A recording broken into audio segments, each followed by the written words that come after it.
Cowboy has all the areas, and I'm like, man, the cowboy hats are hard. Right out there in the front. It's shared. I like cowboy hats. I wear cowboy hats. I thought about joining the policy. But on the job, would it be tough just trying to keep this going on? We wouldn't do it like this. No, what I mean? I mean, certain, like, you know, when you're doing security like Festus or something, I can see where you might want to wear it. Just this, the symbolism of it, because from day to day, it's a tough gig. We maybe game of fish. Or no. Some Game of fish. I'd like to call this meeting to order. Mayor Trujillo is not here. I'm the Mayor Pro Tem. I will be presiding over this meeting this evening. Thank you, ma'am. Counselor David Romero. Here. Counselor Barbara Casey. Here. Counselor Michael Montoya. Counselor David Ulivari. Here. If you'll, Thank you, Mayor Pro Tem. We do have a quorum. Thank you so much. Councilor Ulivari, would you lead us in the Pledge of Allegiance, please? Everyone will stand. To the flag of the United States of America and to the republic for which it stands, one nation, under God, indivisible, with liberty and justice for all. Thank you. Councilor Montoya, would you please lead us in a moment of silence?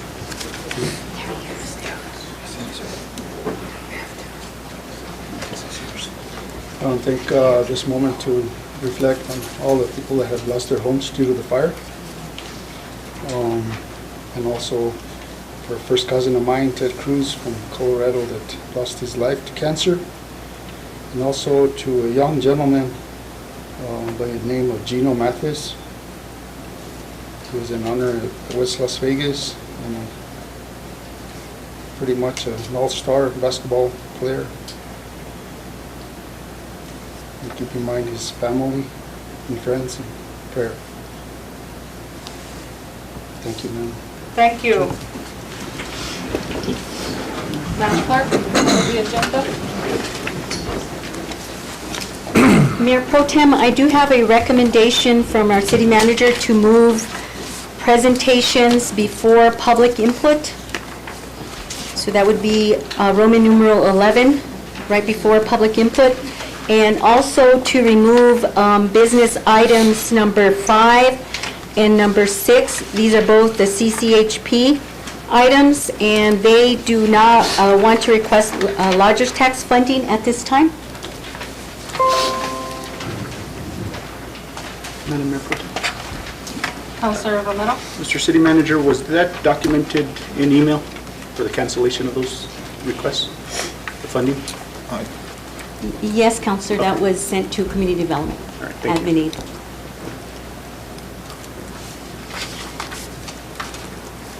The chair will entertain a motion to approve the agenda as amended.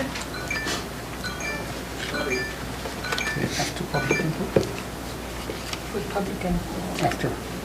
Leo's report, after. Yeah, after the report, so. Leo's report after. Presentation will be right before public input.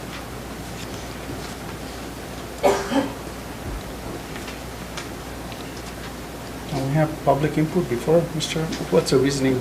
We can't have public input before your report, or? What's your recommendation? Right. There was a question about having some information given to the Okay. public about where the city is moving forward with animal sheltering. Thank you, Mr. Maestas.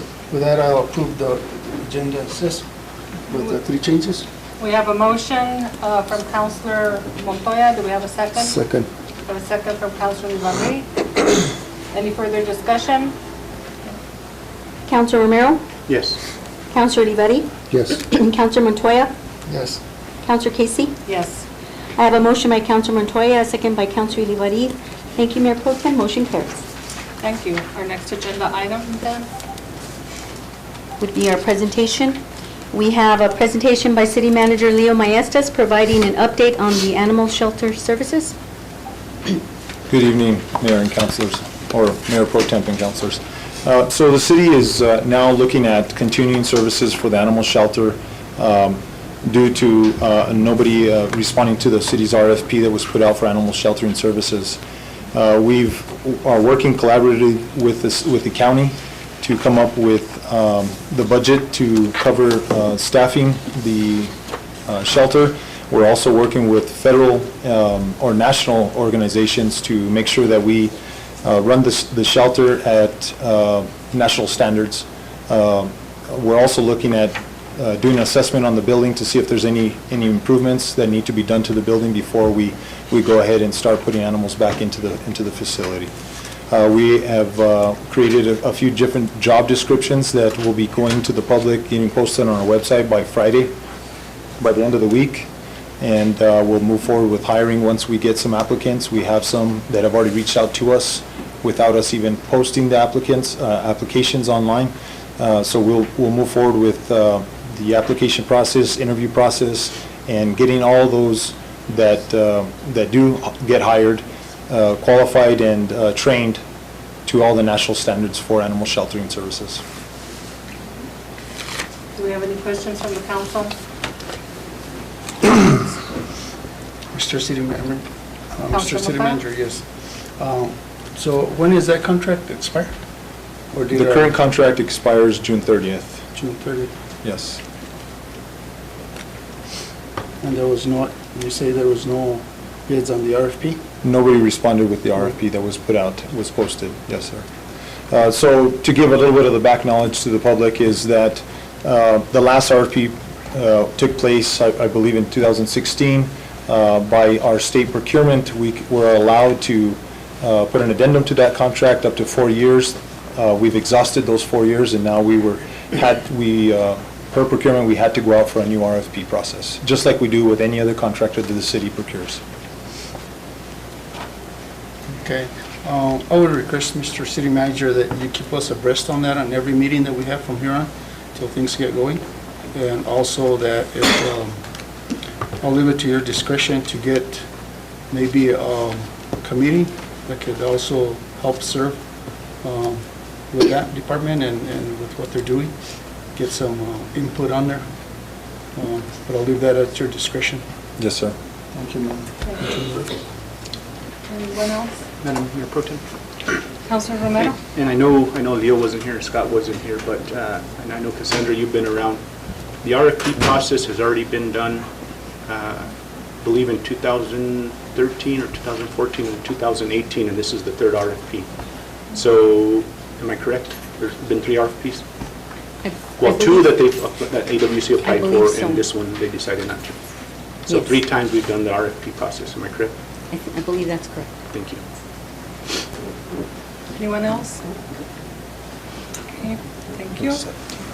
Thank you, Mr. Maestas. Before we go into public input, we do have rules of decorum, and for those of you that have never been to a council meeting, we decided in 2017, when I was on the council the first round, to have rules of decorum for public input because we had some very interesting meetings before with certain individuals that came in and stated whatever they wanted and were quite disconcerting. So during the council meeting, the following rules of order and decorum shall be observed. All remarks shall be addressed to the council as a whole and not to any single member of the council. Members of the public desiring to address mayor and/or council during the public input portion of the council meeting must sign in at least 15 minutes prior to the scheduled start time of the council meeting. During unforeseen circumstances, public input may be forwarded to the city clerk through email or fax transmitted by 5 p.m. on the day of the council meeting.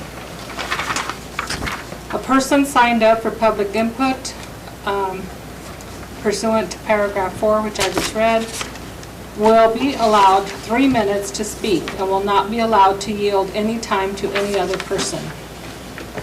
No person in the audience shall speak or express themselves unless formally recognized for such by the mayor.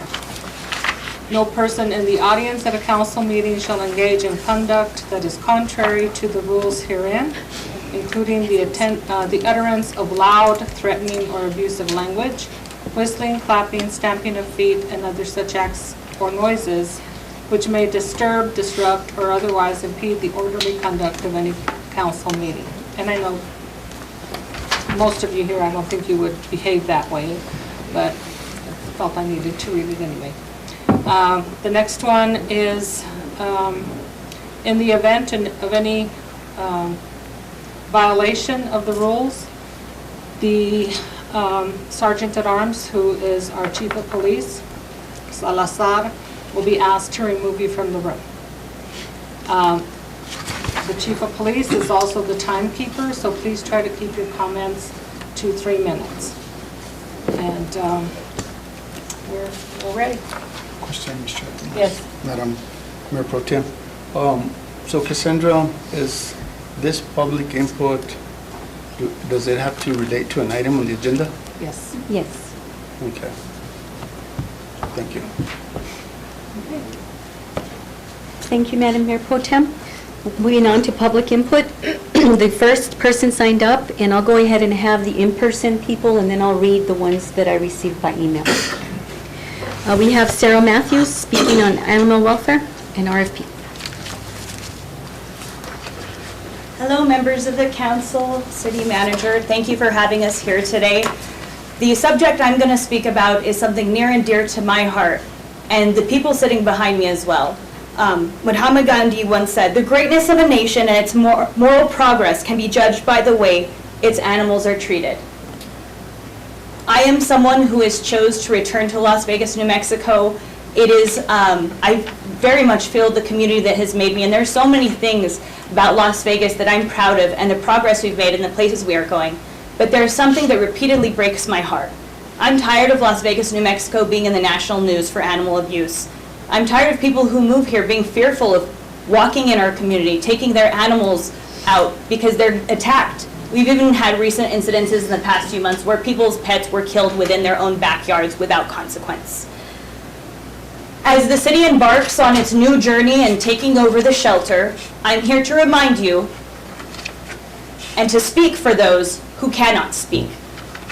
Animal welfare needs to become and remain a priority to everyone in this room and to our community as a whole. We will continue to hold our community accountable. We will continue to speak for those who cannot. I'm glad to hear that you will be using guidelines and referring to other agencies to make sure there's training for people working in the shelter. And I'm hoping also for our ACO officers, we will remember that. We will be holding everybody accountable. I do have some questions about the RFP, and it seems to be kind of that the RFP was very troubling and confusing to a lot of us. It's confusing, and I'm wondering what counties and cities were referenced when the RFP was drafted. What research, if any, was conducted for the current RFP? And I'm glad you guys moved the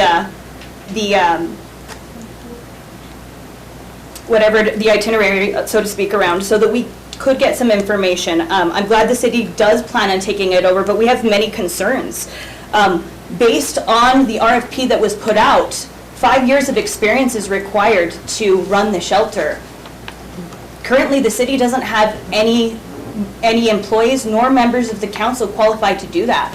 One of the most egregious things I read in the RFP is that basically whoever runs the shelter is not able to charge anything for the animals. Last year, the AWC spent over $100,000, as they do every year, on veterinary bills alone. Someone who cannot pay for a $100 fee to adopt a dog may not be in the best position, in my own personal, to take on that animal. Also, how are nonprofits supposed to offset those costs? Is the city going to, in order to run the shelter in an appropriate way, financially capable of absorbing those costs? During the years that the AWC ran the shelter? It's time. Okay, thank you. Thank you, Sarah Jo. We appreciate it. And just for clarification, during public comment, the council does not normally ask questions of the person that's doing doing public input. But if you do have questions, please email them to either the city clerk or the city manager, and they will get back to you to respond to your questions that you have.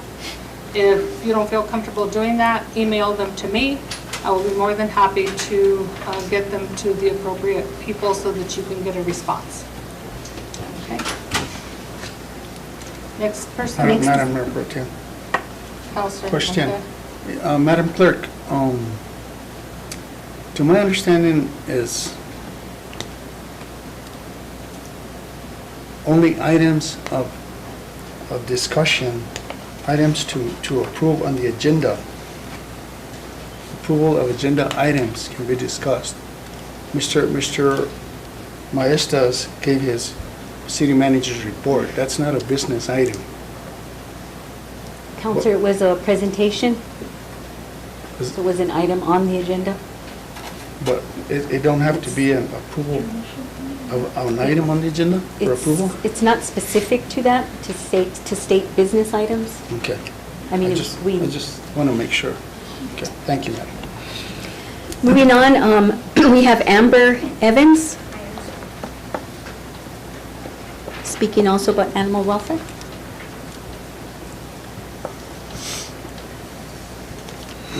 Hello, my name is Amber. I'm actually a veterinary technician from the area, and I have definitely a lot of concerns regarding the animal welfare situation in our community. My first question, or my first point out, is our local vet clinics do not have the resources or the housing or the hospitalizing area for wandering animals. So those that are picked up aren't going to be just taken care of immediately in our facility, as we already have our normal emergencies, surgery appointments, etc.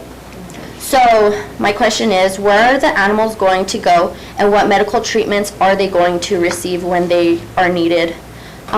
We see a lot of dog fights, hit by car dogs, gunshot dogs, wounds that typically need to be addressed ASAP. So with that being said, be aware that when this happens, you have frantic standbys begging for your assistance. Are your employees ready for that? Are they prepared to take on, the kids crying in the street when their dog is hit on the road, which happens really, really frequently? Then that brings me to my next question. Who will be doing euthanasias? Euthasol solution is a Schedule III controlled substance, and you must have a DEA license and proper training to administer that drug. So, who are we trusting to humanely and ethically euthanize these animals when needed? After euthanization, what is your plan for proper disposure? Zoonotic diseases are diseases that are transmitted between humans and animals, which can happen pretty regularly. Some forms that are pretty common are plague, Lyme disease, lice, and the most deadly one that we all know, rabies. So when they're not properly disposed after euthanasia, which is obviously a huge concern, diseases can form. And basically, the root of it is a lot of these issues can be diminished by enforcing regulations on negligent owners. And I think we can all agree with that. Thank you. Thank you.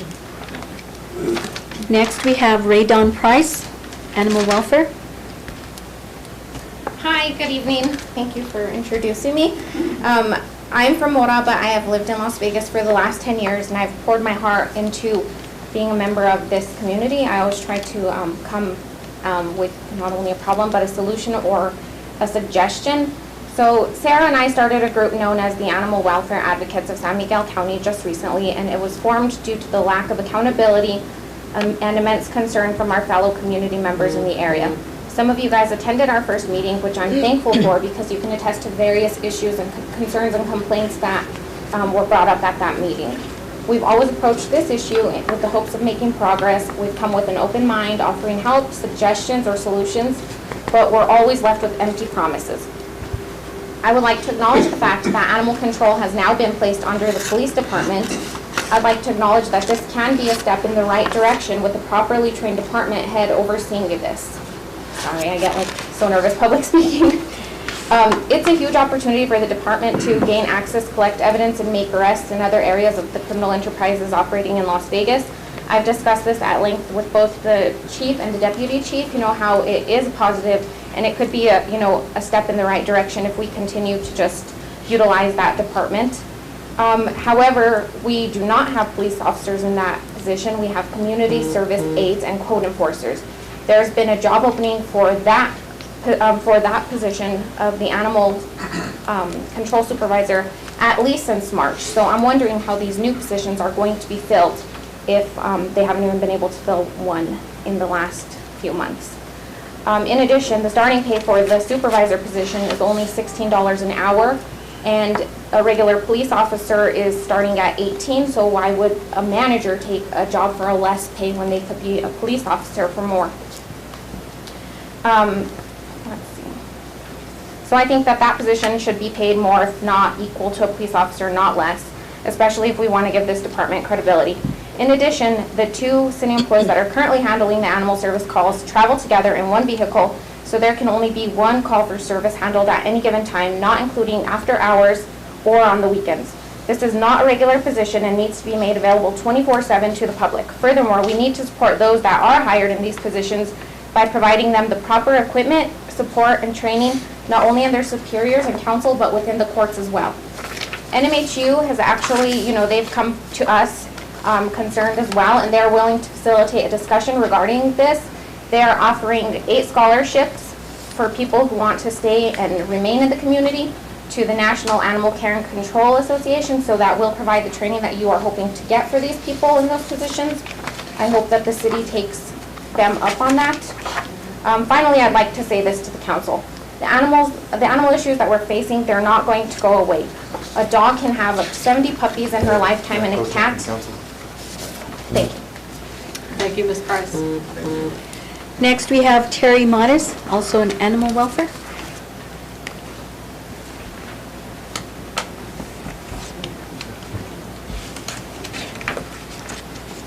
Thank you. My name is Terry Modis, and I live here in Las Vegas. I'm very concerned about the request for proposal that you, the city, published on www.lasvegasnm.gov. The RFP, which is this packet here, has specific and strict guidelines. Any entity proposing to be the animal shelter management and operation services for the city must adhere to them, which is not a bad thing. However, in so many places on the RFP are statements indicating these guidelines are at the sole discretion of the city, under the direction of the city council and city manager, except as otherwise directed by the city council or city manager. And these are quotes out of the RFP. Directed by the city manager, approved in writing by the city, etc., etc., etc. And listen to this one. The city shall set the maximum capacity and the maximum length of stay for the shelter. What I want to know is if the city manager or any one of you city council members has the education, training, and qualifications listed in the RFP to make those decisions and be micromanaging the entity proposing to be the animal shelter management and operations services. Thank you for your time. Thank you very much. Next, we have Alex Ellington, also animal welfare. Hello, everybody. I'm going to talk a little bit about enforcement. It's no secret that the city has a severe lack of enforcement when it comes to animal ordinances. I don't see that changing now. And I don't mean officers on the street issuing citations. There's plenty of that going on. Once it gets to the court system, our court seems unwilling to hold anybody accountable for these violations. The excuse given was that they don't want to charge our community $25 for a minor violation. A minor violation, by the way, might be something like a lack of vaccinations. Sounds like a very minor thing, but when our animals aren't vaccinated, disease is going to spread. And I know everyone here is going to talk about the animals and we should care about animals, but this is really a people problem. People are going to get hurt, people are going to get sick. If there's no accountability for these violations, you may as well not even have any laws. So the public safety is first and foremost my concern. I don't know why the city decided to put out an RFP that would chase away any animal professional, but by doing so, I think the city's really shot themselves in the foot with that.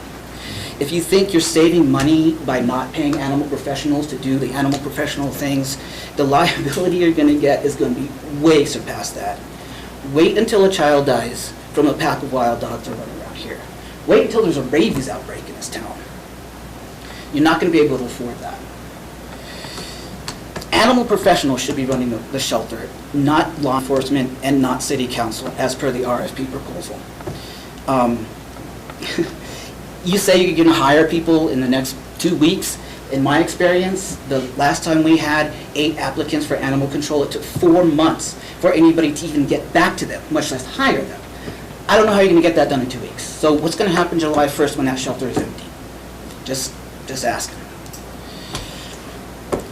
The RFP seemed very deliberate to chase out the animal professionals we have working already and prohibit any other animal professional from coming in here. I want to know why you did that. It's almost like you're waging a war against nonprofits all over the city. I just want to stress that the liability the city's taking on by pushing these people out who know what they're doing, because I don't know what the reason is. I assume it's a money issue. You're going to have a whole lot of lawsuits, and there's going to be a major health issue in this community if you don't get a handle on this. Thank you. Thank you, Mr. Allen. Next, we have Gail Swan, also in animal welfare. Hi, I'm a relative newbie to Las Vegas. I came from Mexico. I lived in a small town, Loreto, in the Baja California Sur for 5 years. I worked with their animal welfare down there, and I've got to say, you had a great one up here.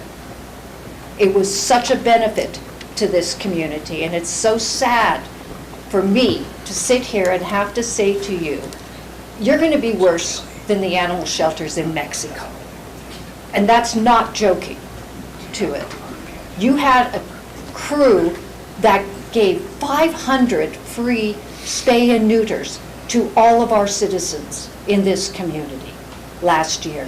You had a crew that was planning to do free rabies shots to get this town in compliance with the standard that most cities have, that your dog has to have rabies shots, because the outbreaks of rabies is terrifying and deadly.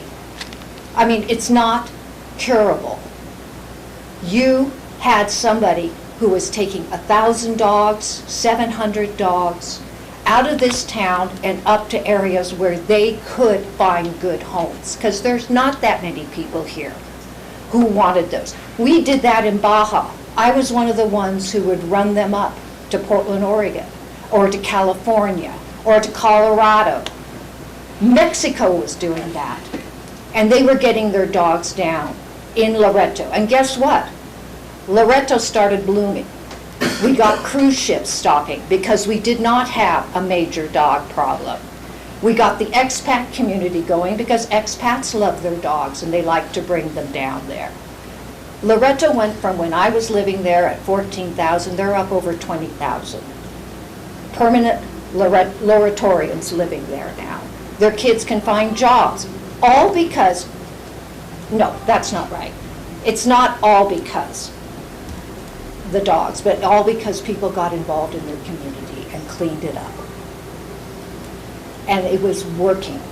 The AWC here has tried to contact you many times, and so I'm curious, and I will contact Barbara with my questions, because no one contacted them back. They sent 3 registered letters, wasn't it, Marshall? Thank you. 3 registered letters, and got no response from anyone. And that's wrong.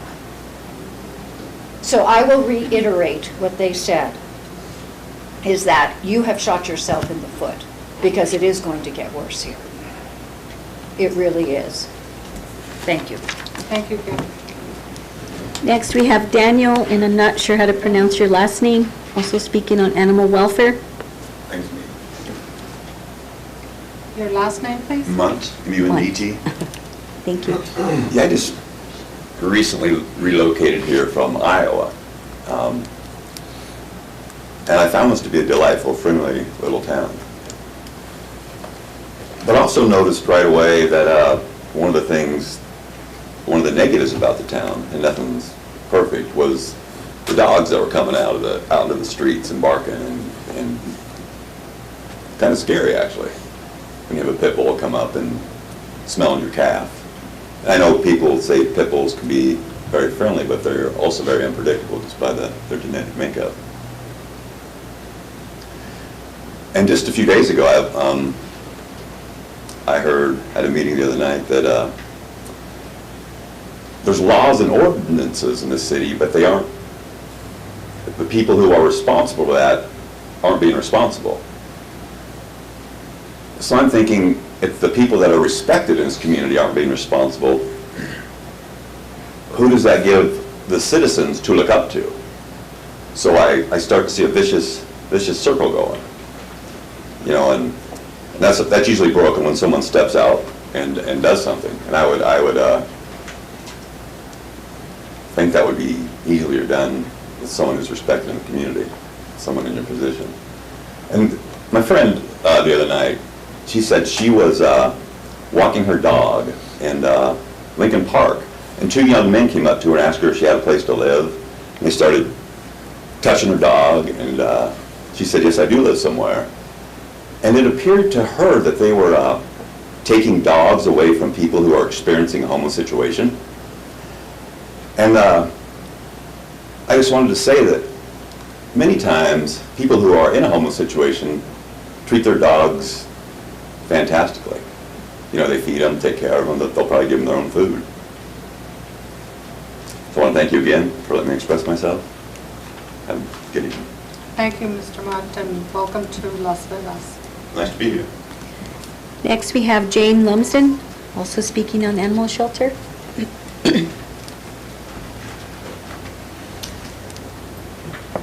Thank you, Mayor Pro Tem, City Council, everyone here, for allowing me this time to speak.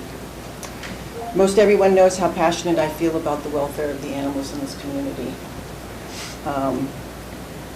I'll just have to say that during this time of evacuation, when you talk to anybody, once they got their family together, they got their animals together. And that's how much people love their pets. Those were priorities of gathering them up and keeping them safe. But I'd like to go over some stats with you. 56% of all dogs and puppies and 71% of all cats and kittens brought into an animal shelter in the United States are euthanized. That is over 3 million mostly healthy, potentially adoptable animals killed per year unnecessarily. Our shelter, on the other hand, has a 4% kill rate. So what that means is that 96% of the time, our shelter chose to treat, foster, and adopt out animals instead of euthanizing them, which would have been the easier thing to do, but not the right thing to do. Did you know that one pair of feral cats and their offspring can produce up to 420,000 cats over a 7-year period? In 10 years, our shelter averaged 202 spay-neuter release for cats in our community. You can do the math. That saves us from having thousands of more feral cats in our community. That doesn't even come into account that the cats of pet cats that people have fixed or don't have fixed in this community that are producing kittens. Not to leave dogs out, within 8 years, one female dog can produce 70 puppies. How many puppies does this community need? If you were to talk to the AWC, they would talk about all the puppy trains, all the puppies that they had to take out of here to have adopted in other places so that they weren't euthanized. Our shelter did over 500 spay and neuters for our community in 2021 alone for low or no cost to help with the overburdening pet population and for the health and longevity of the pets. Our shelter returned an average of 185 pets that had been lost back to their owners, adopted out an average of 187 pets, transferred to other rescues an average of 796 pets per year. Our shelter showed an unprecedented passion, care, and devotion to every animal that came in through its doors. And as the city now takes over the animal shelter, I would like to know what the city's plan is for continuing that same level of care to the animals of our community. I'm just going to go over, I think I have a little bit of time, and I want to just talk about the issue of the money. I know how much money the city put into the animal shelter. I know how much the county put into the animal shelter. And you can times that by 3 as to what the cost of the true cost of what the animal shelter did in any one year. So they did that by raising money, by grants, by having... Okay. So, thank you. Thank you so much, Jane. Next, we have Susie Saeti speaking on lodger's tax.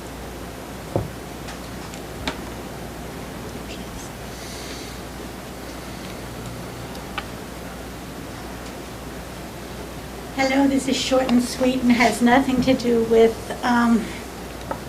the topic at hand.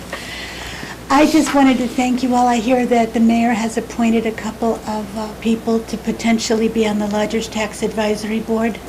And I wanted to point out that I think you know that we've had meetings canceled because of people couldn't contact the people, so there weren't enough to have a quorum, and it got very complicated. Well, there's 3 reasons to go to the Lodgers Tax Board, but one important one is to advertise events. And the time frame to advertise events is usually limited. We can't just do Fridays al fresco whenever we want to next year, or People's Fair, for example, or any of those things.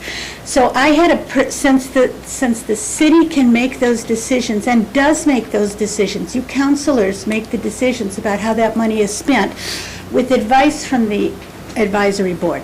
But if there's a time-sensitive issue coming up and the Lodgers Tax Board can't have a meeting to advise the city council, I would love to see it go directly to the city council so that we can make the presentation to the city council and then you can vote.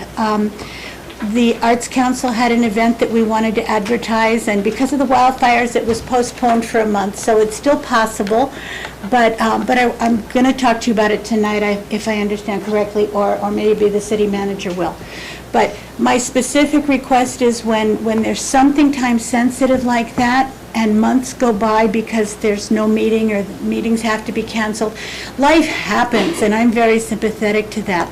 I just wondered if there wasn't a way that it could go automatically, as I said, I'm repeating myself now, to the city council, and you could make a decision so that we would know where we stood and we could order.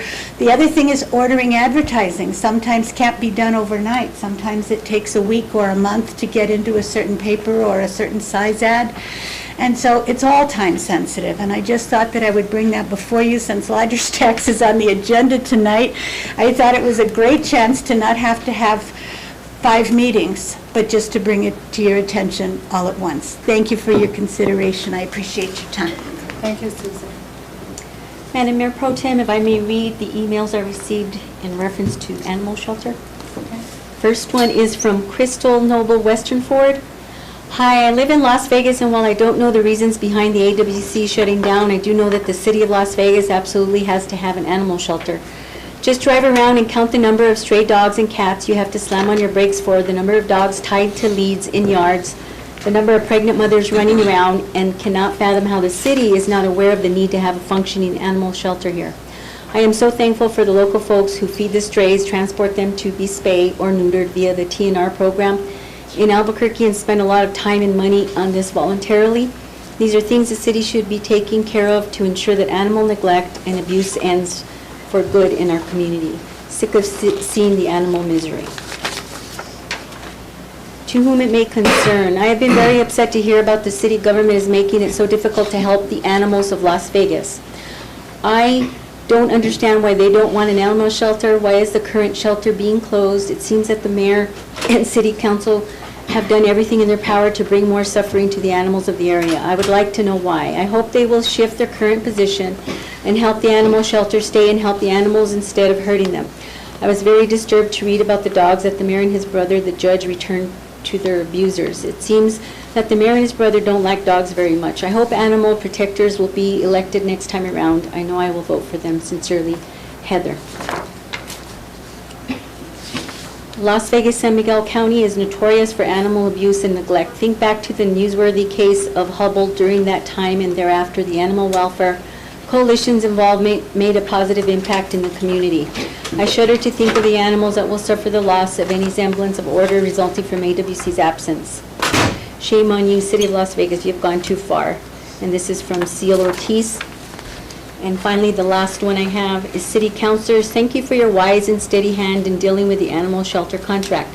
Almost all of us here in Las Vegas support the ethical treatment of animals, but not all of us seek to impose our extremist views on our neighbors. There is a very small and very loud group of elites in Las Vegas, the 1% who rear their heads every time the animal shelter contract is renewed. When there are taxpayer funds being handed out in the form of city contracts to manage the animal shelter, this small elite group is loud, harassing, threatening, and expect everyone else in the community to adopt their unreasonable demands. They show up to complain and blame others for the problems in our community, yet they are unwilling to bid on the operation of the animal shelter. All bark and no bite. Back in my day, such people were called sinvergüenza or hypocrites. If they want to operate an animal shelter that complies with their unreasonable and extreme demands, then let them do so. Otherwise, get out of the way and let the 99% get on with the business of the city. Mike Martinez. And that concludes public input. Thank you so much. Our next item on the agenda is... We have mayor's appointments, reports, recognitions, and proclamations. We shall do the appointments first, and then I have one proclamation. Thank you so much for joining us tonight. We appreciate your input. Thank you very much. And please, if you have questions, email them in so that you can get a response. Okay, thank you.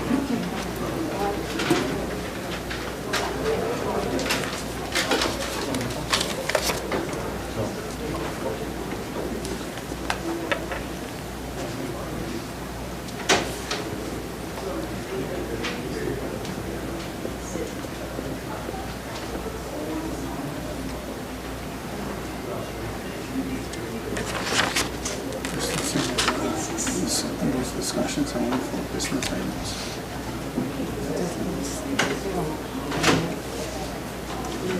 Go ahead. Madam Mayor Pro Tem, we have first appointment of Matt Martinez to Lodgers Tax Board. And I placed in front of you the letter that was received to the mayor from Mr. Martinez, and I also attached, this was a text that the mayor received from the second appointment. Neither one of them are here?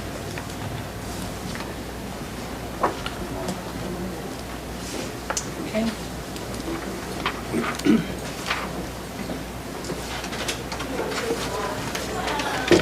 Madam Pro Tem, may I ask, does anybody know who this Helen is? The mayor Or she sent lives me in county and city, or? the second text, and that's all he sent me that was sent to him via phone.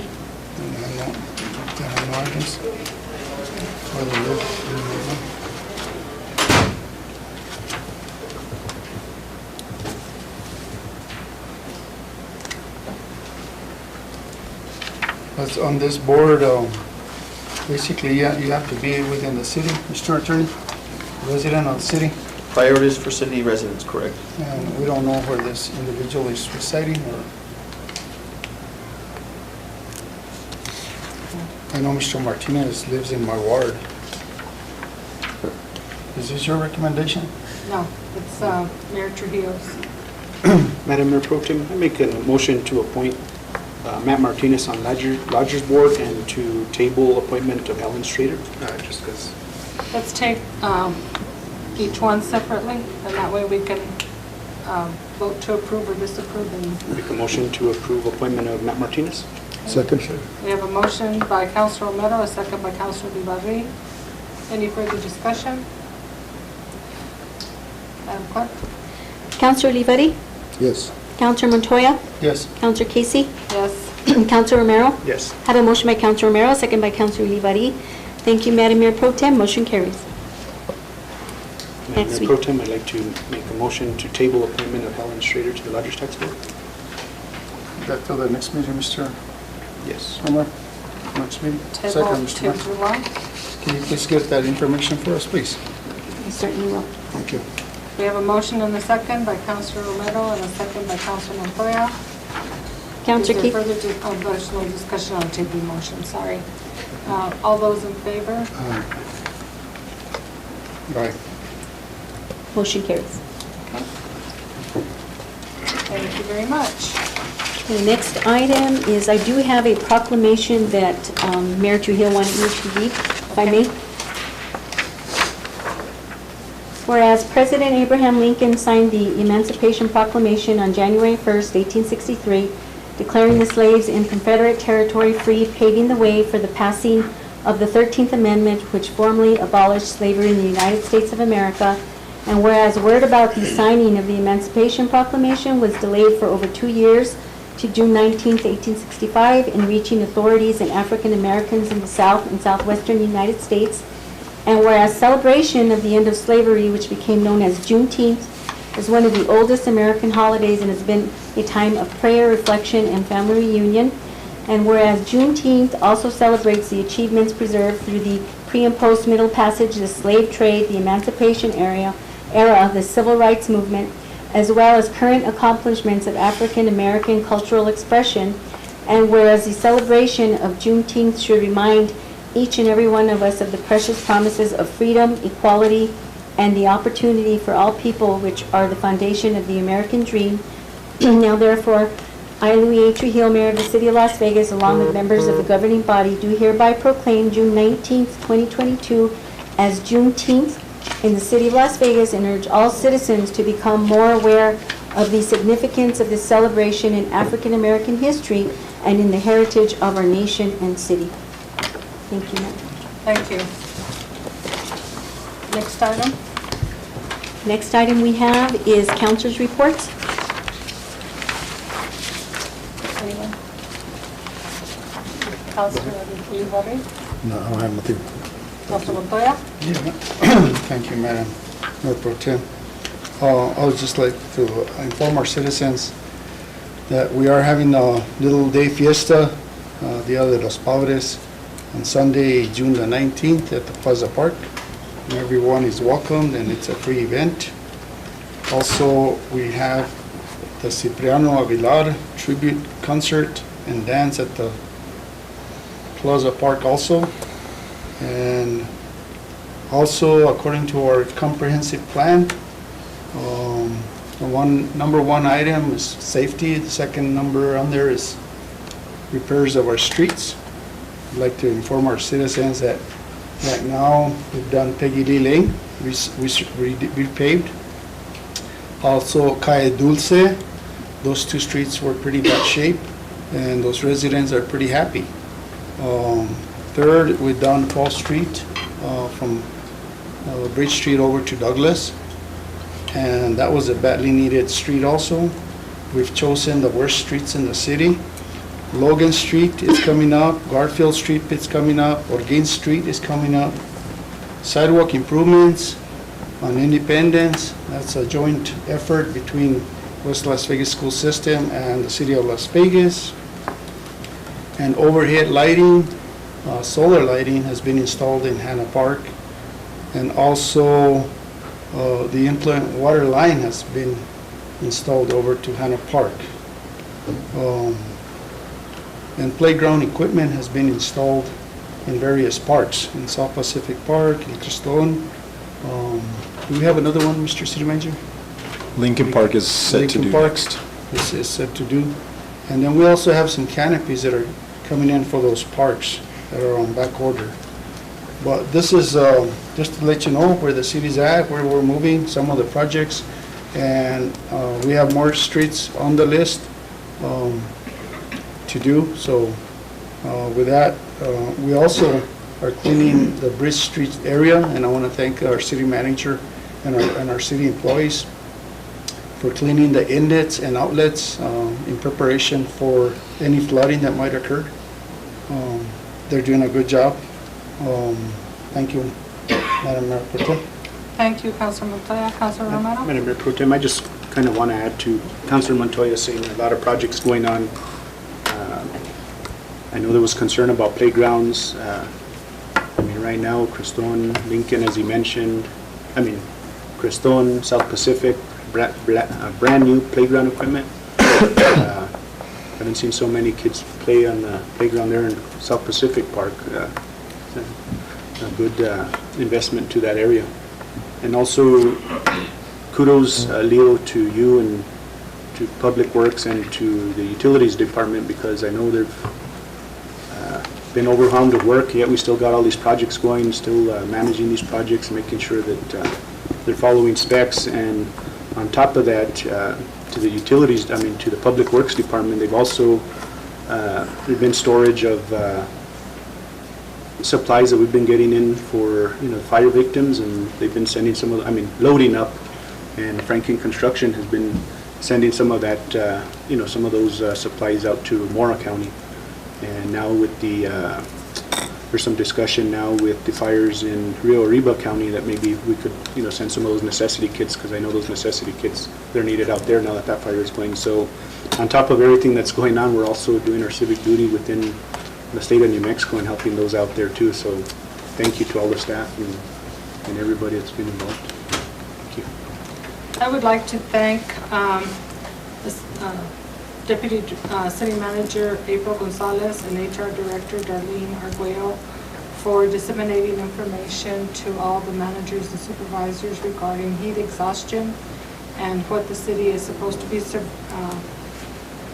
providing for employees that work out in the heat.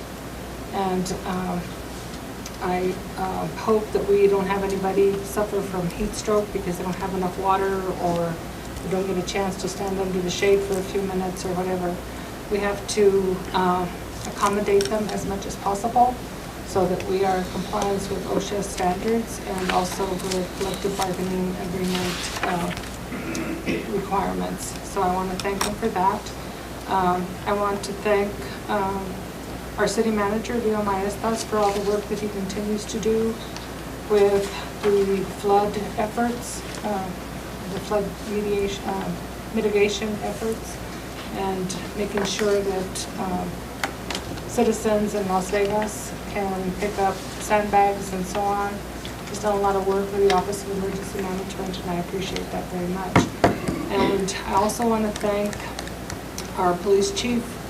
I have had several phone calls about properties that are infested with all kinds of awful things that I even hate to think about.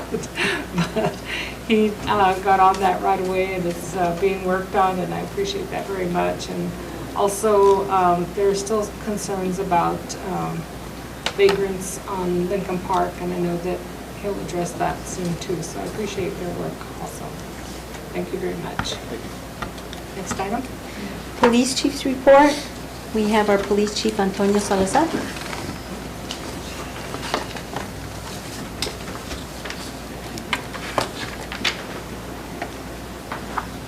Good evening, Mayor Pro Tem and Council. Good evening.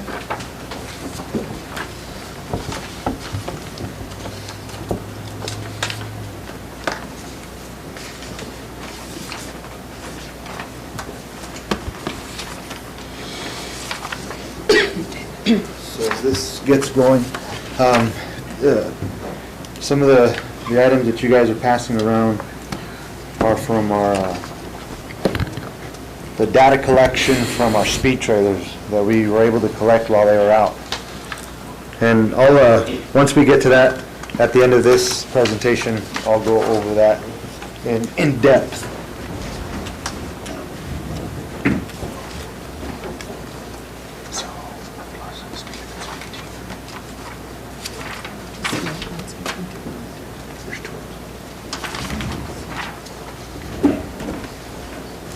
So here for the Field Operations Division for Patrol, here are the numbers that we've had. Chief. Sorry, go ahead. We don't have the same. Okay. No, go ahead. So I know there's two different ones. I know I met with you earlier to check some of this data. I got Plaza and she got Mills, but there's supposed to be one of each. Yes, so my apologies, I didn't print them out for you guys. Oh. That's what I was saying. So what I'll do is whenever we get done with this presentation, I'll go through and I'll pull up the slide on there, and I'll explain each one of the, and you guys can flop them around, switch them around. My apologies for that. Be good kids and share. I didn't expect you guys to start looking at them right away. So we had, for calls for service, a total of 1,613.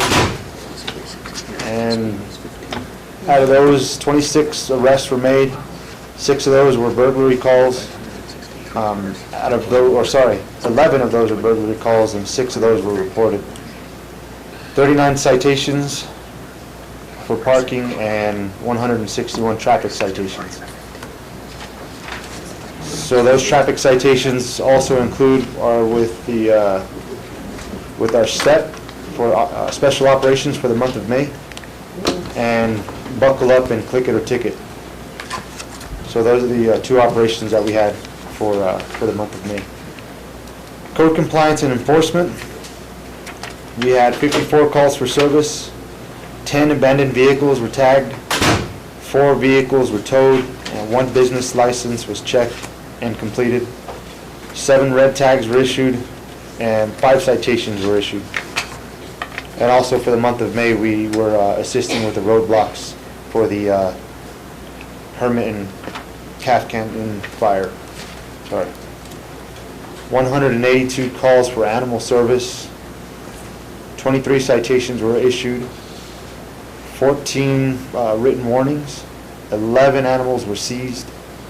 2 cases were picked up for animal cruelty, and those cases are pending. So we had a total of 41 intakes to the shelter.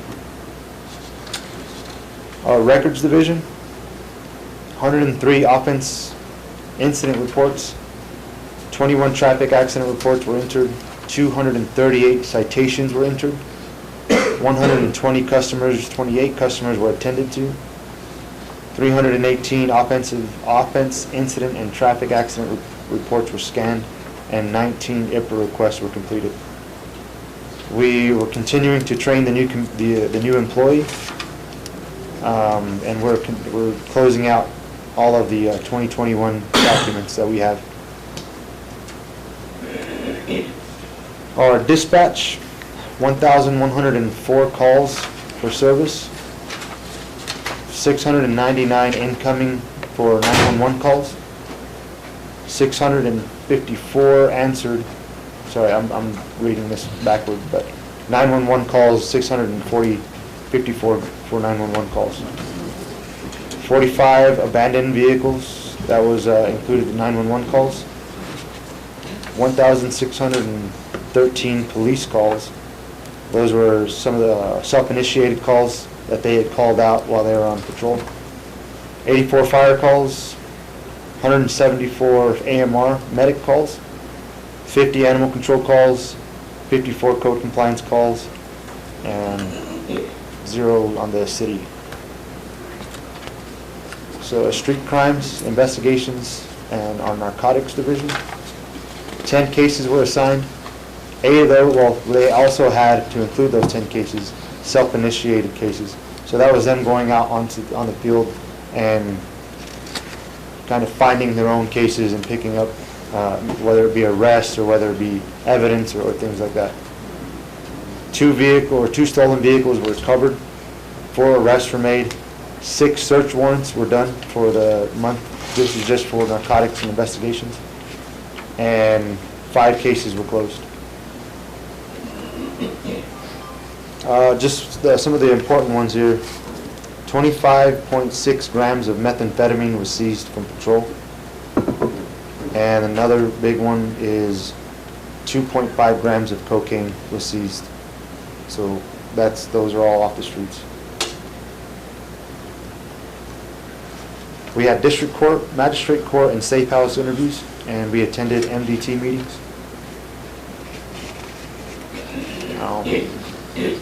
Some of the training and travel that we had Our records manager, she attended the gang task force conference, and I attended the Family Justice Conference Center in San Diego, which provided a lot of information, it built a lot of connections with our local and other, other agencies that are outside of the state that kind of have similar guidelines on what we have here. So, and we had qualifications for long rifle for police officers. We hired a communications manager, Catalicia Barr. 3 police officers graduated from the academy. We had oral interviews conducted for the sergeants, and they just recently promoted to fill 2 of our vacant sergeants' positions. And a personnel order it was distributed for the vacant lieutenant position, and we currently have 1 letter of interest for that. So here's the numbers of the vacancies that we have. With that one that I just mentioned, we have the lieutenant position looking to be filled.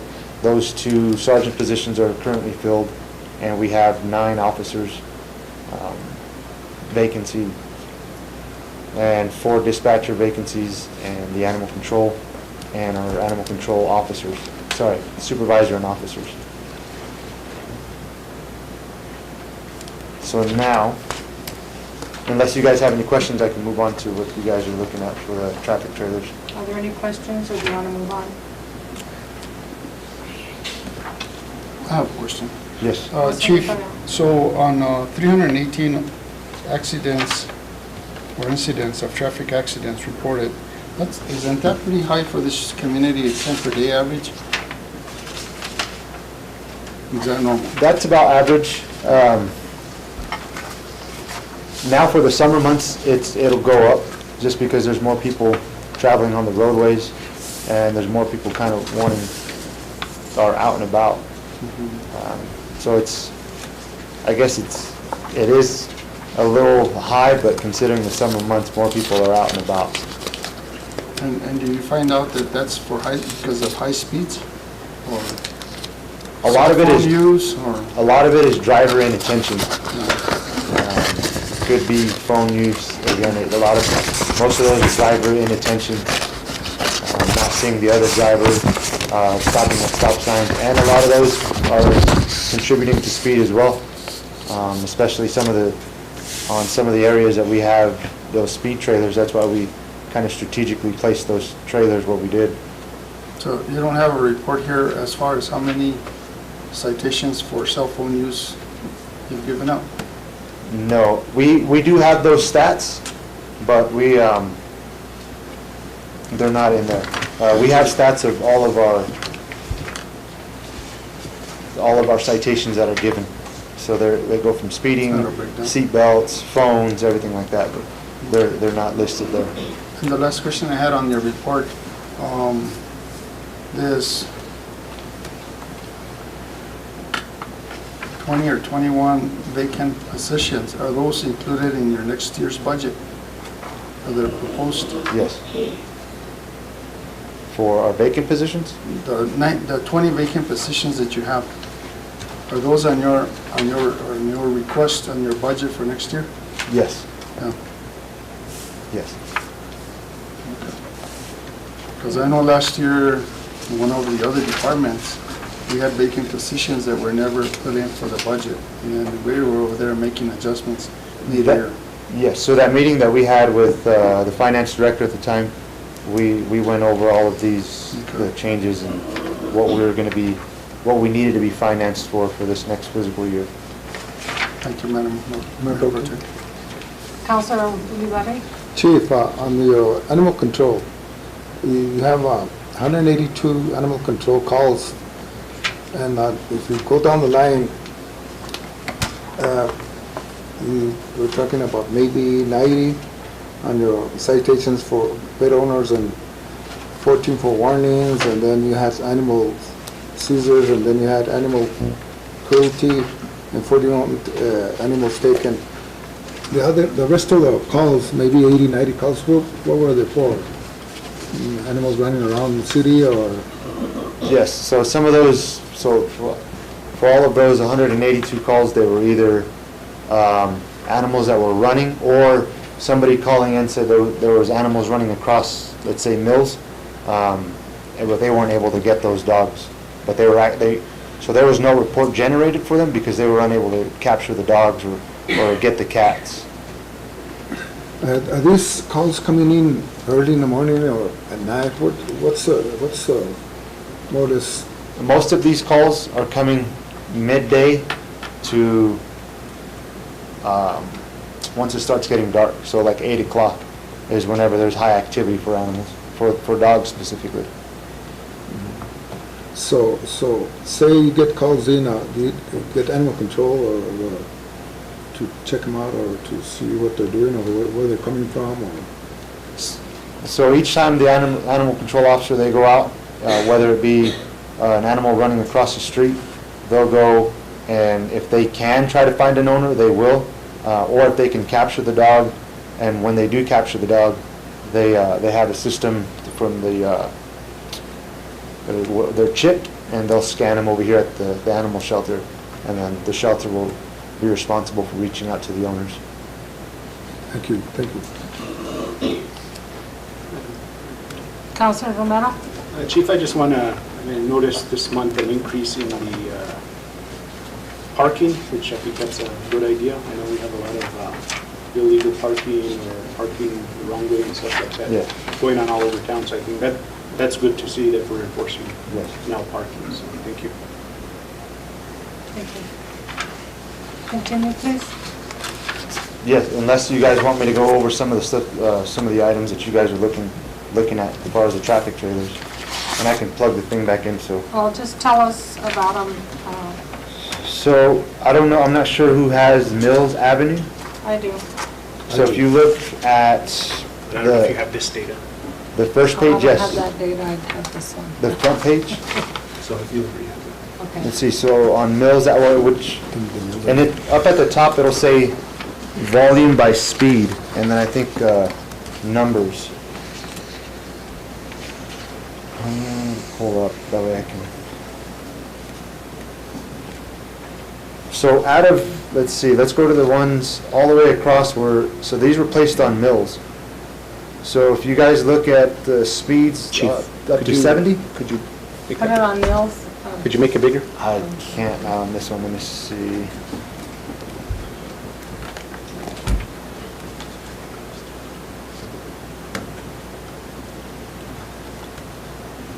Oh. Is that better? Yeah. Okay, so can we try it a little more? Do a little more. My glasses don't work.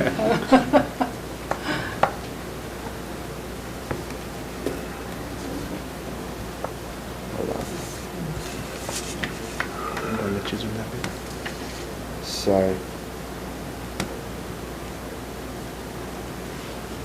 I think I might have to log back in. Why don't you just tell us about them? Yes. So on there's speed limit signs, or speed limit,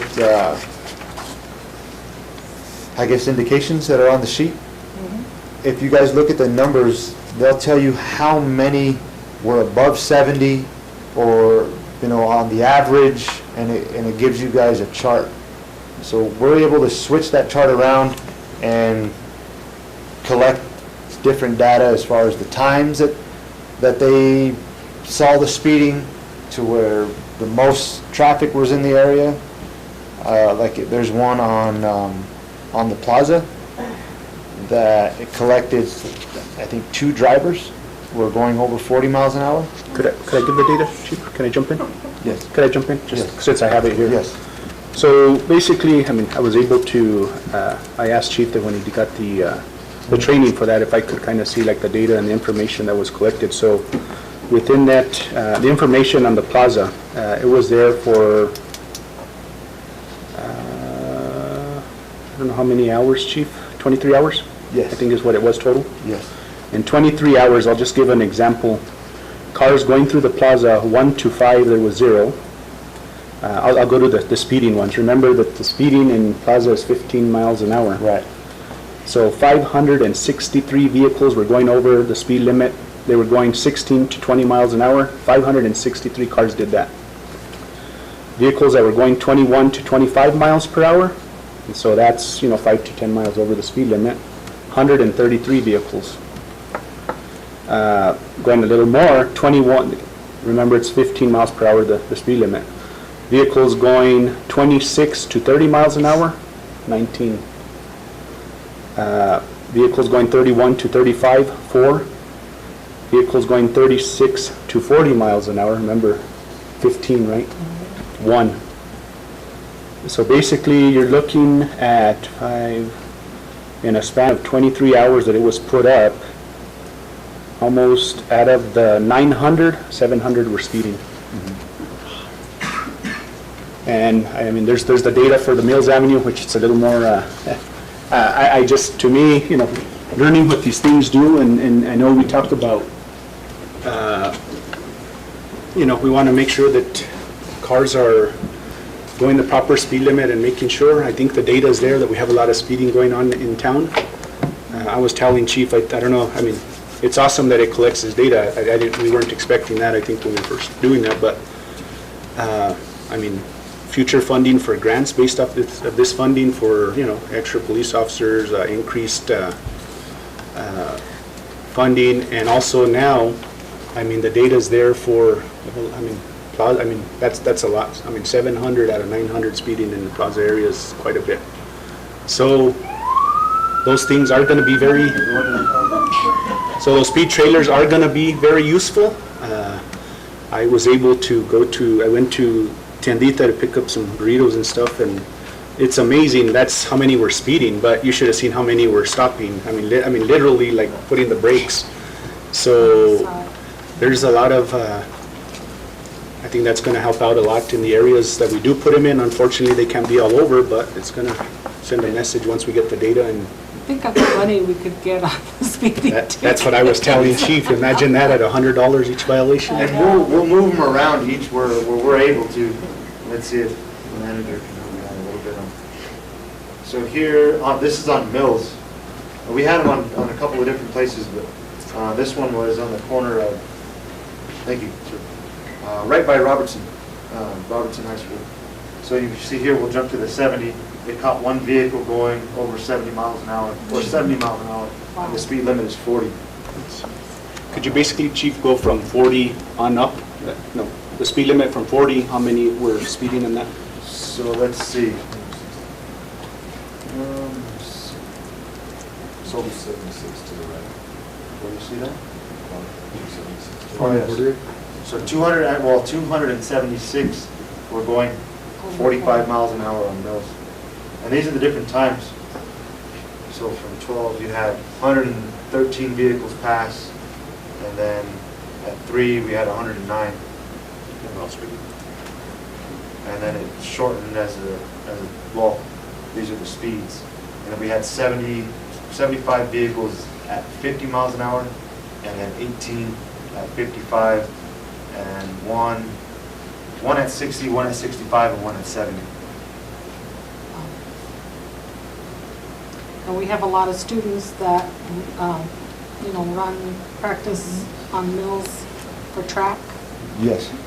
Yeah. And they cross Mills from one side to the other. Not good.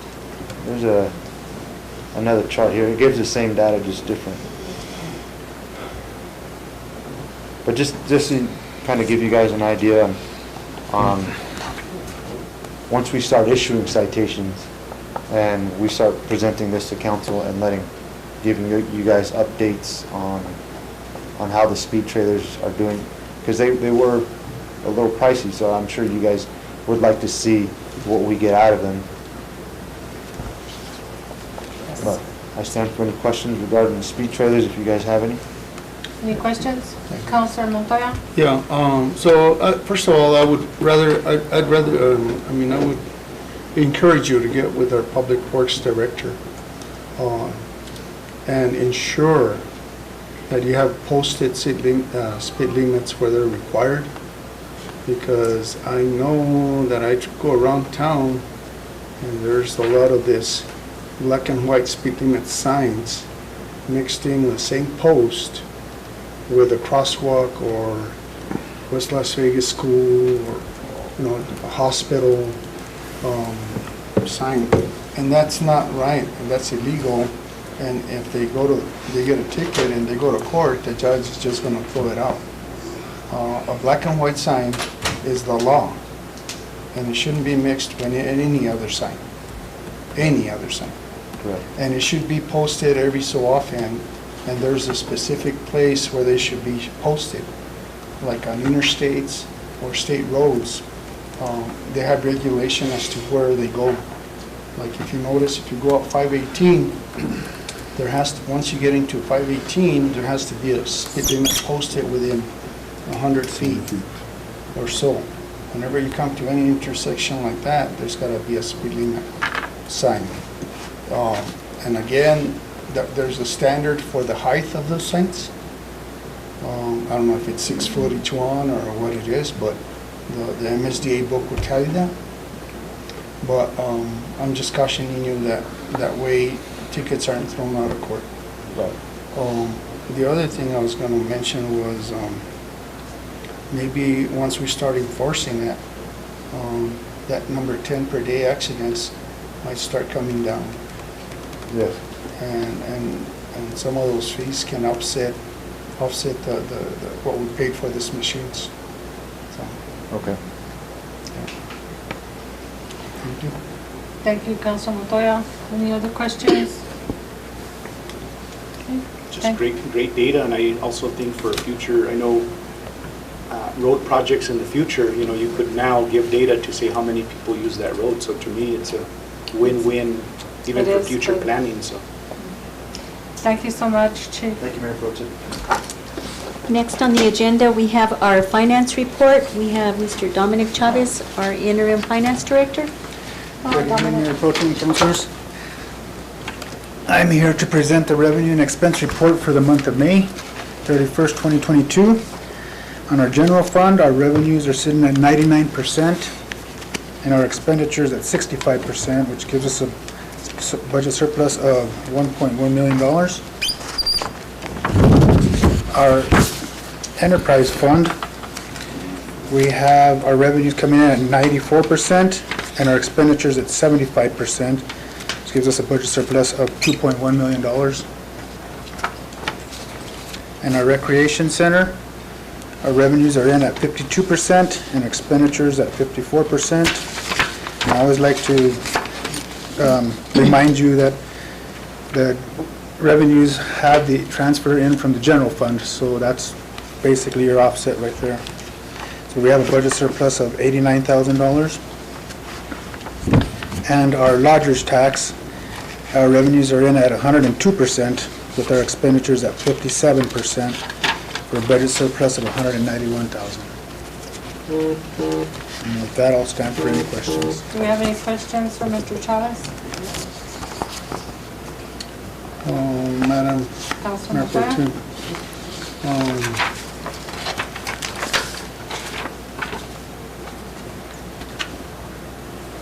have we heard anything, or Mr. Maestas, on the finance director position? We have had one applicant as of this week. One applicant. Yes, sir. And that is going to be turned over, the budget for that position, for next year's budget, it's going to be included on there, no? It's all budgeted already, yes, sir. Okay. And I guess now that we are not going to have an election in March of '24, I guess those savings will just go automatically stay in the general fund? Yes, sir. Yeah. Okay. And on this new budget, I would assume that it was the direction of Mayor and Council to increase the budget for public works. That's correct. Was that not included in this budget? Or- Yes, sir. Go ahead. For FY23? Yes. Yes, sir. Yeah. Okay. Do you know by how much?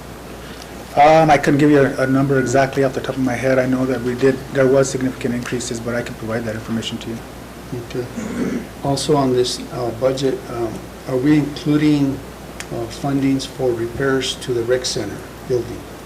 Because I know that building has been deteriorating and it's got issues on the roof as well as the walls.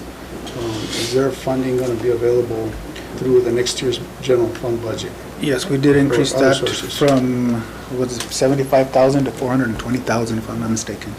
All right. And none of that can be claimed through insurance, right? No, sir. No, just a normal, okay. So are employees' salary increases calculated into this next year's budget? We included the AFSMI increase of 75 cents. Okay. And that's, will still go through negotiations, right? Yes, sir. We try to anticipate what's going to happen in the negotiations with all the unions, and we try to incorporate that into the budget for the following year. Okay. And also, are we including any additional training or increasing the training fund for employees and managers and even mayor and council? Are we increasing that form? Because I know last year we didn't have no funds in some of those areas. We did. Yeah, okay. Each department already has substantial budget for training, but we didn't have that in the executive and city council. We didn't have those budgets there, but they are included this coming year. Okay. And my last question is on this AWC gun contract. What's appropriated in this next year's budget? The same one as last year's? Yes, sir. We're leaving it at that? Right. Okay. We still have time to make adjustments if necessary, but Yeah. at the moment, that's what we left it at. Okay, and then I guess for employees and directors, supervisors, clarification, I guess your cutoff is now in June 17th? around Yes, sir, there? I'd like to, Yeah. just to give us enough time to make any adjustments necessary. I mean, if it has to push further, we can do so, but I'd like to. Well, with that, Madam Mayor Pro Tem and Council, this item, this budget did go through the Finance Committee on Monday. Thank you. very much. Thank you. Yes, sir. Any other questions? Mr. Chavez, when are we, I've been accustomed to always getting a copy of the preliminary budget, and then the council will ask questions at a meeting and, ask why things are the way they are or whatever. Are we not ever going to get a copy of the budget? If I'm not mistaken, we emailed that via PDF? I believe the preliminary budget was was put on for the retreat, On the but we never retreat. got to discuss it, so. Oh, But a copy was sent to. No, a PDF? copy was on their Oh, laptops on your to be laptops. discussed. Yes. They're still there okay. now, but it was never brought up at the retreat. Is it on the website? Not that I'm aware of. No. No, ma'am, and I don't know if we've ever done that before, but are you wanting a paper copy of that? Is that what you're We wanting? always used to get a paper copy because I Yeah. used to go through it page by page and add up the numbers and figure everything out and then come in with a slew of questions that everybody hated to hear. Yeah. But I can at least definitely I felt provide like you I all had some a input paper into it, and copy. I don't get that now. Would you rather have it in a digital format? You can have it in PDF on your email? That'd be fine. If you can email it to Sure. me, I would be Yeah. very happy if it's PDF. Is it already on their laptops, or?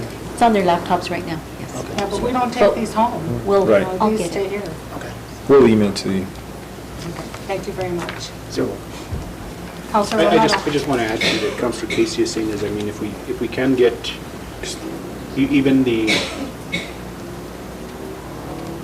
I like to have the physical copy. I don't know, I know we print, I don't know if we print them or how we get them, but it is good to kind of, put the tabs in that as we go.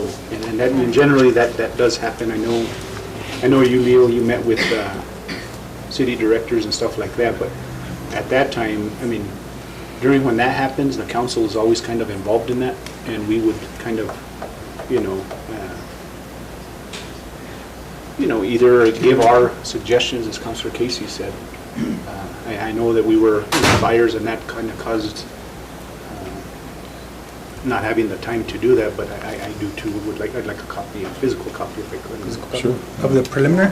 Yeah. I mean, and then, I don't know how you guys feel, but I know we have the final one coming up, but I'd like to have some type of meeting I'd like to to where we have have that input still. I do too. Yeah, I agree. Yeah, I Councilor really Montoya? feel that it's important Do you need for, a hard copy as well? no. No, I can get it in, I see it in here. That's I'll fine. give me a copy. You want a copy? But, rightfully so, Mr. Romero, because ultimately, at the end of the day, mayor and council are responsible for this budget and any spending that goes on, so. Yeah, and I prefer that we have the opportunity to have input into the budget, and it's no reflection on, any of the finance staff at all. They work very hard, and we appreciate what they do, but I would feel much more comfortable knowing exactly what's in there and where the money is and how it's being spent, so that there aren't any surprises later on when people say, how come you did that? And I have to say, I don't know, I didn't know that it was in there. And that's not acceptable to me at all. So, if people ask me a question, I want to be able to answer it accurately and have something that I can show them and say, see, this is what it is. Sure. I can get you all a paper copy by the morning. Okay. Madam Mayor Pro Tem. Councilor Romero? City Manager or Dominic, I don't know if you could answer this one. Last year when we had our, what was it, 1-point-something million in Surplus. There was some items that, so I know we didn't spend all the money going into the next fiscal budget. One was the camera system. I know we still have, we're trying to kick out all these projects, but then we also had carpet. Flooring. Or flooring in this item.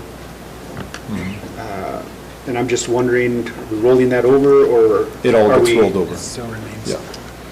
But, okay, we'll roll it over, so I guess my next question is, how soon can we get this stuff? So a lot of the equipment in here was on back order. Some of the pieces are already here in New Mexico, well, in Albuquerque, from the vendor. So they're waiting on the brain, the main piece that they need for it. At the time that when we designed it, there wasn't plans to have 5 counselors. So now we have to incorporate adding that equipment so that way we can redesign this board and, to incorporate that 5th counselor. So that equipment's coming. We've finalized some quotes for the flooring. And there's a slew of other things that, because of supply and demand, it's hard for us to get things overnight. There's a brush mower that was budgeted in there. There's a few other items, including the shelters for the parks, that we're still waiting on it because of metal supply. So, but we'll just continue budgeting And I know those we in the had, next we year. had kind of, I know myself, Councilor Montoya, and Councilor Labrie, and I know Councilor Casey, we had already kind of discussed all those items, but just, the shelters, the equipment, all that we knew, but I wasn't sure about the stuff in this area, this city hall. Thank you. Thank you. Any other discussion, questions? Thank you so much, Mr. Chavez. We Thank you. appreciate your work. Thank you, appreciate it. I know you have a very limited staff, and all of you are overtaxed, and we appreciate you working so hard. The staff are great too, thank you, appreciate it.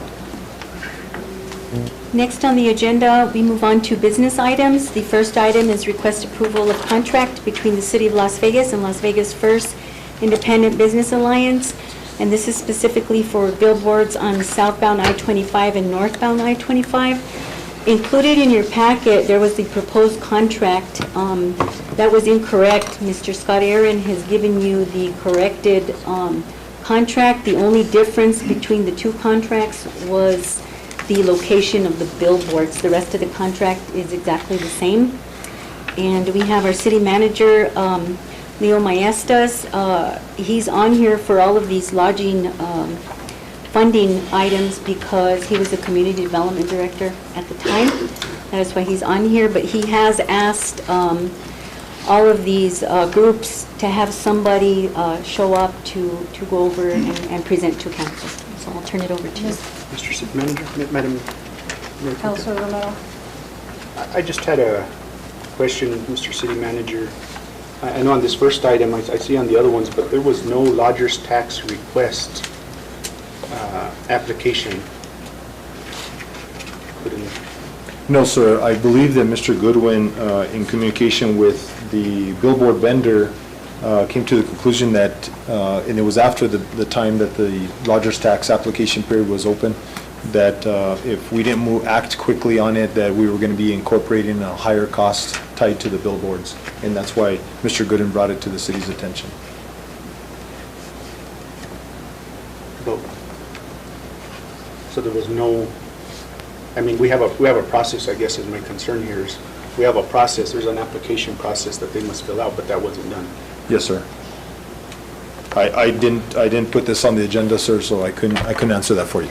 I made the agenda request, Councilor Romero, because I spoke to Mr. Goodwin, who's here, to help me answer any questions regarding the fact that the Lodgers Tax Board had not been meeting and did not have a quorum, and there was always something that precluded him from being able to do a presentation to the Lodgers Tax Board to request the money and put in an application for lodger's tax. So he requested that we put it on the agenda. Actually, I suggested that we put it on the agenda so that he would be able to keep the negotiated contract that he worked on that would not cost as much if we waited until after June 30th. And I did contact City Attorney Aaron to ask if it was acceptable or appropriate to go ahead and make the request, since the Lodgers Tax Board is advisory in nature, and the council is the one that ultimately makes that decision. So I asked the mayor and the city manager to please put on the agenda for this meeting, and they agreed, and that is why it's on the agenda now. And although I think Mr. Goodwin probably knows the process better than I do, he really didn't have an opportunity to do what needed to be done under all the circumstances that were happening. I have no idea why the Lodgers Tax Board kind of just fell apart, but that's exactly what happened, and so it's made it very difficult for our partners that we have out there that are nonprofits to, follow the process, do what they normally do year after year, because, the Lodgers Tax Board just was not functioning. Question. So, Madam Clerk, was the deadline met for this item to be on the agenda? Yes. Yeah. Okay, so was this revised contract So the contract, advertised and I'll go ahead and defer to the city attorney in reference to the contract. Was the contract what? revised or publicized? A new one? Because I just got it handed to me. They made a mistake. Mr. Goodwin, The only please. thing that was changed was, I think it said Highway 518. It is the billboard location. It's the location of the billboard. It went from Highway 518 to southbound I-25 was the only, so it was a grammatical change. It wasn't a substantive change. Okay, but the $9,000 was not a new item, a new amount? No. Yeah, it's still the same amount. Okay. It's the same total. All right. And I saw the dates. I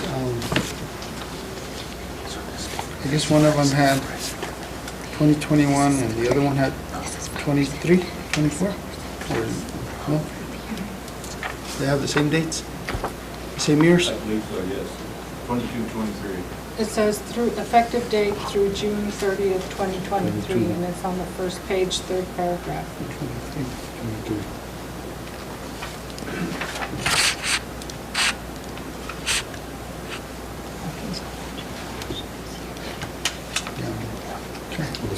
Yeah. All right, thank you. Any other questions? Yeah. Madam Mayor. Councilor Romero? Mr. Scott? Yes.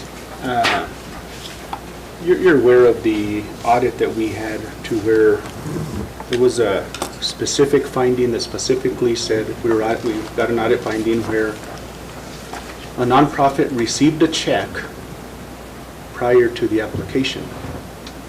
So my thing here is we don't have an application.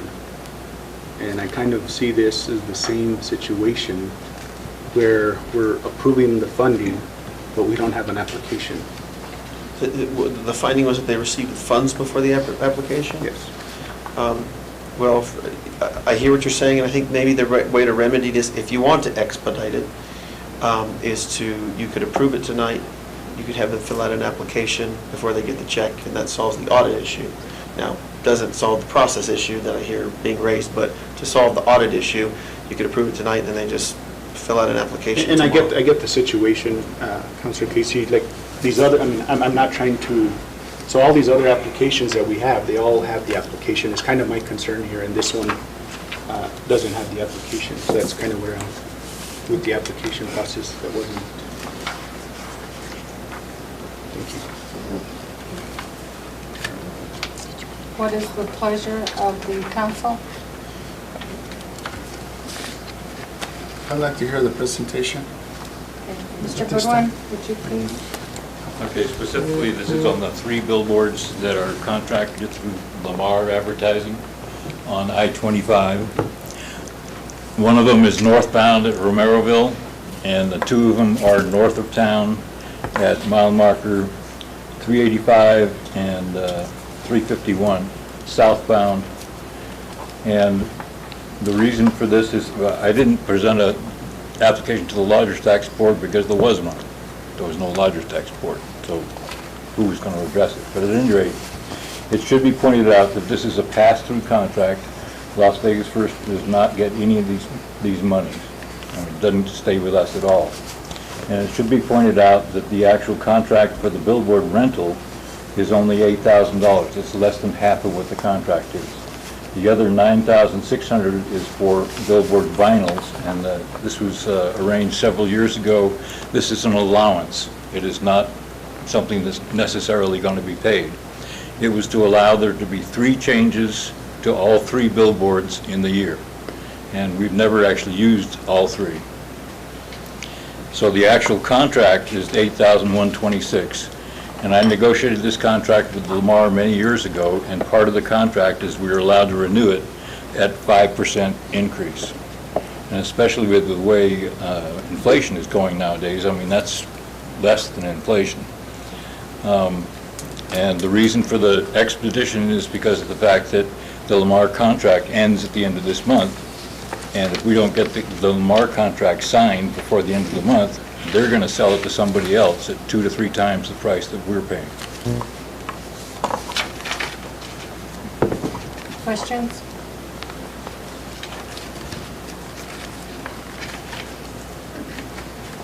Comments?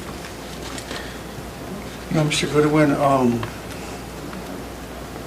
I don't know, I've complained about this sign here on Romeroville. It's kind of far away from the interstate itself. You can pass through there and not even notice the sign. I went through there so many times that I never noticed it until it came before us 2 years ago. And we're still dealing with the same people and the same sign. And I asked to relocate it or get it closer to the roadway, or, you know, but we're still paying, and I think we're missing out. If there's another billboard available, I mean, those are the ones that have been available. Yeah, but there's a lot of, I travel to Albuquerque all the time, and there's a lot of billboards that are empty, and they say, call on me, here's a number. You know, and I wouldn't mind if you could try and obtain those billboards. There's more traffic, and they're closer to the interstate, and they're the same size. I'll be glad to look into the ones that I see that are available. But these 3 are available till the end of this month, and then that's that. Yeah. And is this the same 3 owners own the same one? This is all Lamar Outdoor Advertising. And it's a year-to-year contract, and as I said, it increases no more than 5% per year. So that I negotiated this so many years ago, we should be paying 2 to 3 times what we're paying. And then the other thing is, I thought we had 2 more on, or 1 more on I-40. What happened to that one? We have 2 on I-40, we have 1 more on I-25, and we have 1 at Story Lake. Those are the one on I-25 southbound at exit 347 is a private contract. It does not belong to Lamar. And the one at Story Lake is also private. And that's a separate contract that we want to submit through the Lodgers Tax Board for the, we've been having 3 contracts, one for the Lamar billboards, one for the private billboards, and one for the ones on I-40 on either side of Santa Rosa. And why is that? Do we have 3 separate contracts? Why can't we just get one contract for all of them? Because, for example, this one is a contract that we pay Lamar. So we wanted to keep that separate from anything else, so that if you want to approve it or not approve it, it's a separate deal. And the I-40 contracts were just signed, the council approved it just last year, last summer, I think? We had never had those before. And I didn't want to tie the private billboards to the Lamar contract in case you don't want to do the Lamar contract, or vice versa. Does that make sense? Not really, but that's fine. But again, these are all pass-through. We do not collect any money from this. And to address the getting a check before whatever, the way we do the billing is that Lamar bills us. We do not pay Lamar. We present the bill to the city pays us, and then we pay Lamar. So we don't get any money until you're presented with a bill. Sorry, are you denying that happened? Is that what you're saying? Or I'm sorry? are you denying that happened, or what are you saying? He's saying that's the way the process works. Yeah, we never receive No, any money. The audit finding specific was to CARES Act funding to Main Street, $5,000 application. I'm not saying, I know nothing Okay. about Main Street. Okay. This is Las Vegas first. Well, it The sounded way like you we've were- done it is we always get an invoice, we pass it on to the city. We don't get any money before there's an invoice. Question, this Lamar company, are they local or, They're nationwide, based out of Louisiana. and what's going to be on the billboards? Right. What are your plans? Right now, this is the vinyl that's on there right now. We can change it, whatever you want. Okay. And if you'd like a copy of this, I'll be glad to give it to you. We've seen it, I've seen that. Okay. So let me ask you a question. Last year, we got some money from the CARES money, I think it was, and our previous economic development director sent out $10,000 to Pender Race Golf Course. Now, I don't even understand that one, or why. I have no idea. No, I'm just, bear with me. Sure. Okay. So, this year, one of our nonprofit organizations gives them another 10,000. So, I'm asking, the Fort Union Drive-In Theater brings a lot of business here, and it's probably the only one in the state. And people love the drive-in, and they're very successful, and they bring economic development to our community. Why can't we include them in these billboards?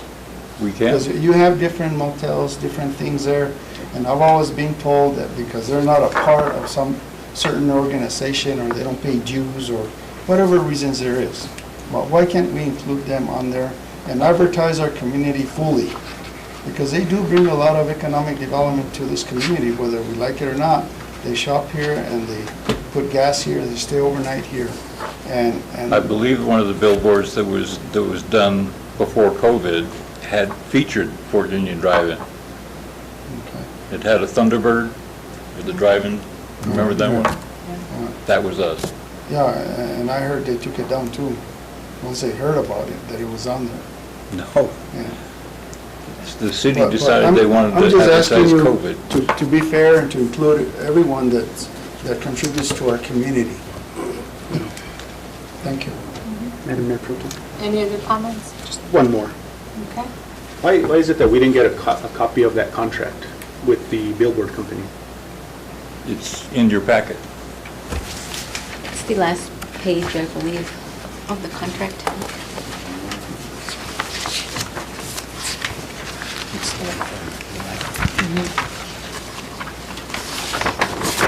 It looks like that. Yeah, it looked like that.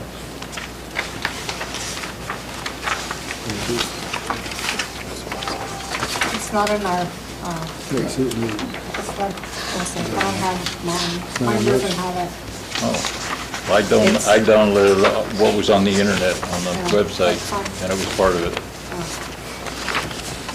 Sorry. I would like to make a comment.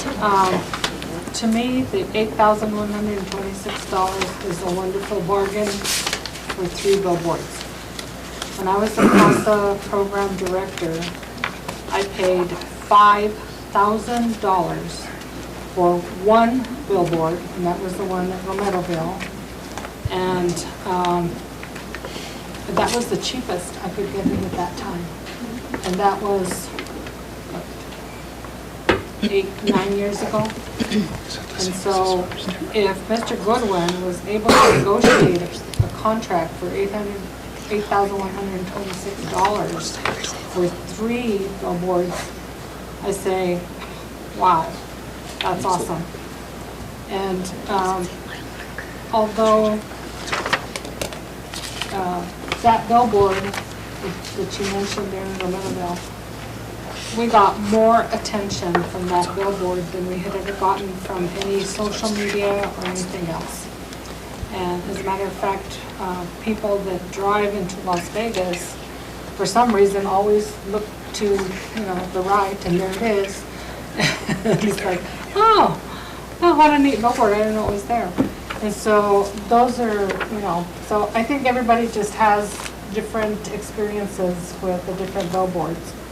And I think that we would be making a mistake by not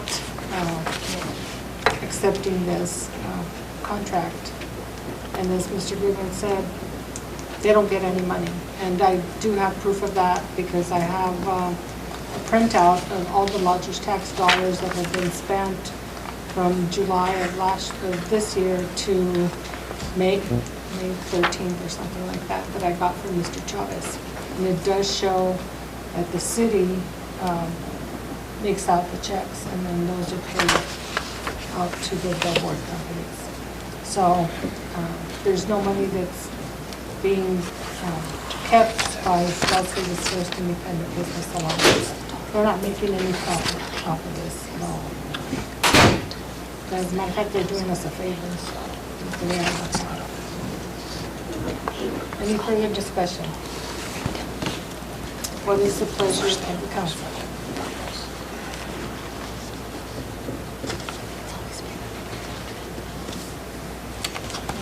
I move that we approve the contract between the City of Las Vegas and Las Vegas First for the 3 billboards on north and southbound, whatever's in the contract here. I-25. I-25. Second, Council. We have a second by Councilor Miguel. Madam Clerk? Councilor Romero? No. Councilor Montoya?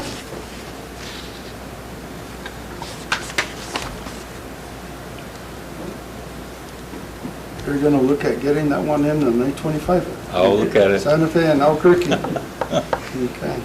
Yes. Councilor Livari? Yes. Councilor Casey? Yes. I have a motion by Councilor Casey, a second by Councilor Livari. Thank you, Madam Pro I'd just like to Tem. know for the record that there was no application. Motion carries. Thank you. Very well. Yes, and Mr. City Manager is going to make sure that the application, and Mr. Chavez will work on that to make sure that the application is done before any money is expended on those billboards. Yes, ma'am. Thank you so much, Mr. Goodwin, for your time. We appreciate it. Thank you very much. And maybe you ought to be a negotiator.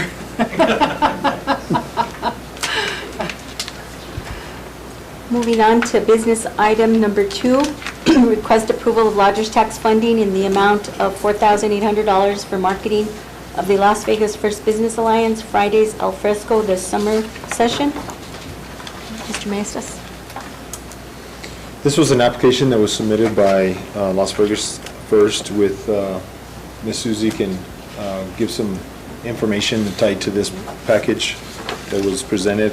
There was another package or application that was submitted for the spring session that was approved, I believe. Is that correct? Mrs. Society, would you come up, please? I would be honored. Thank you, councilors.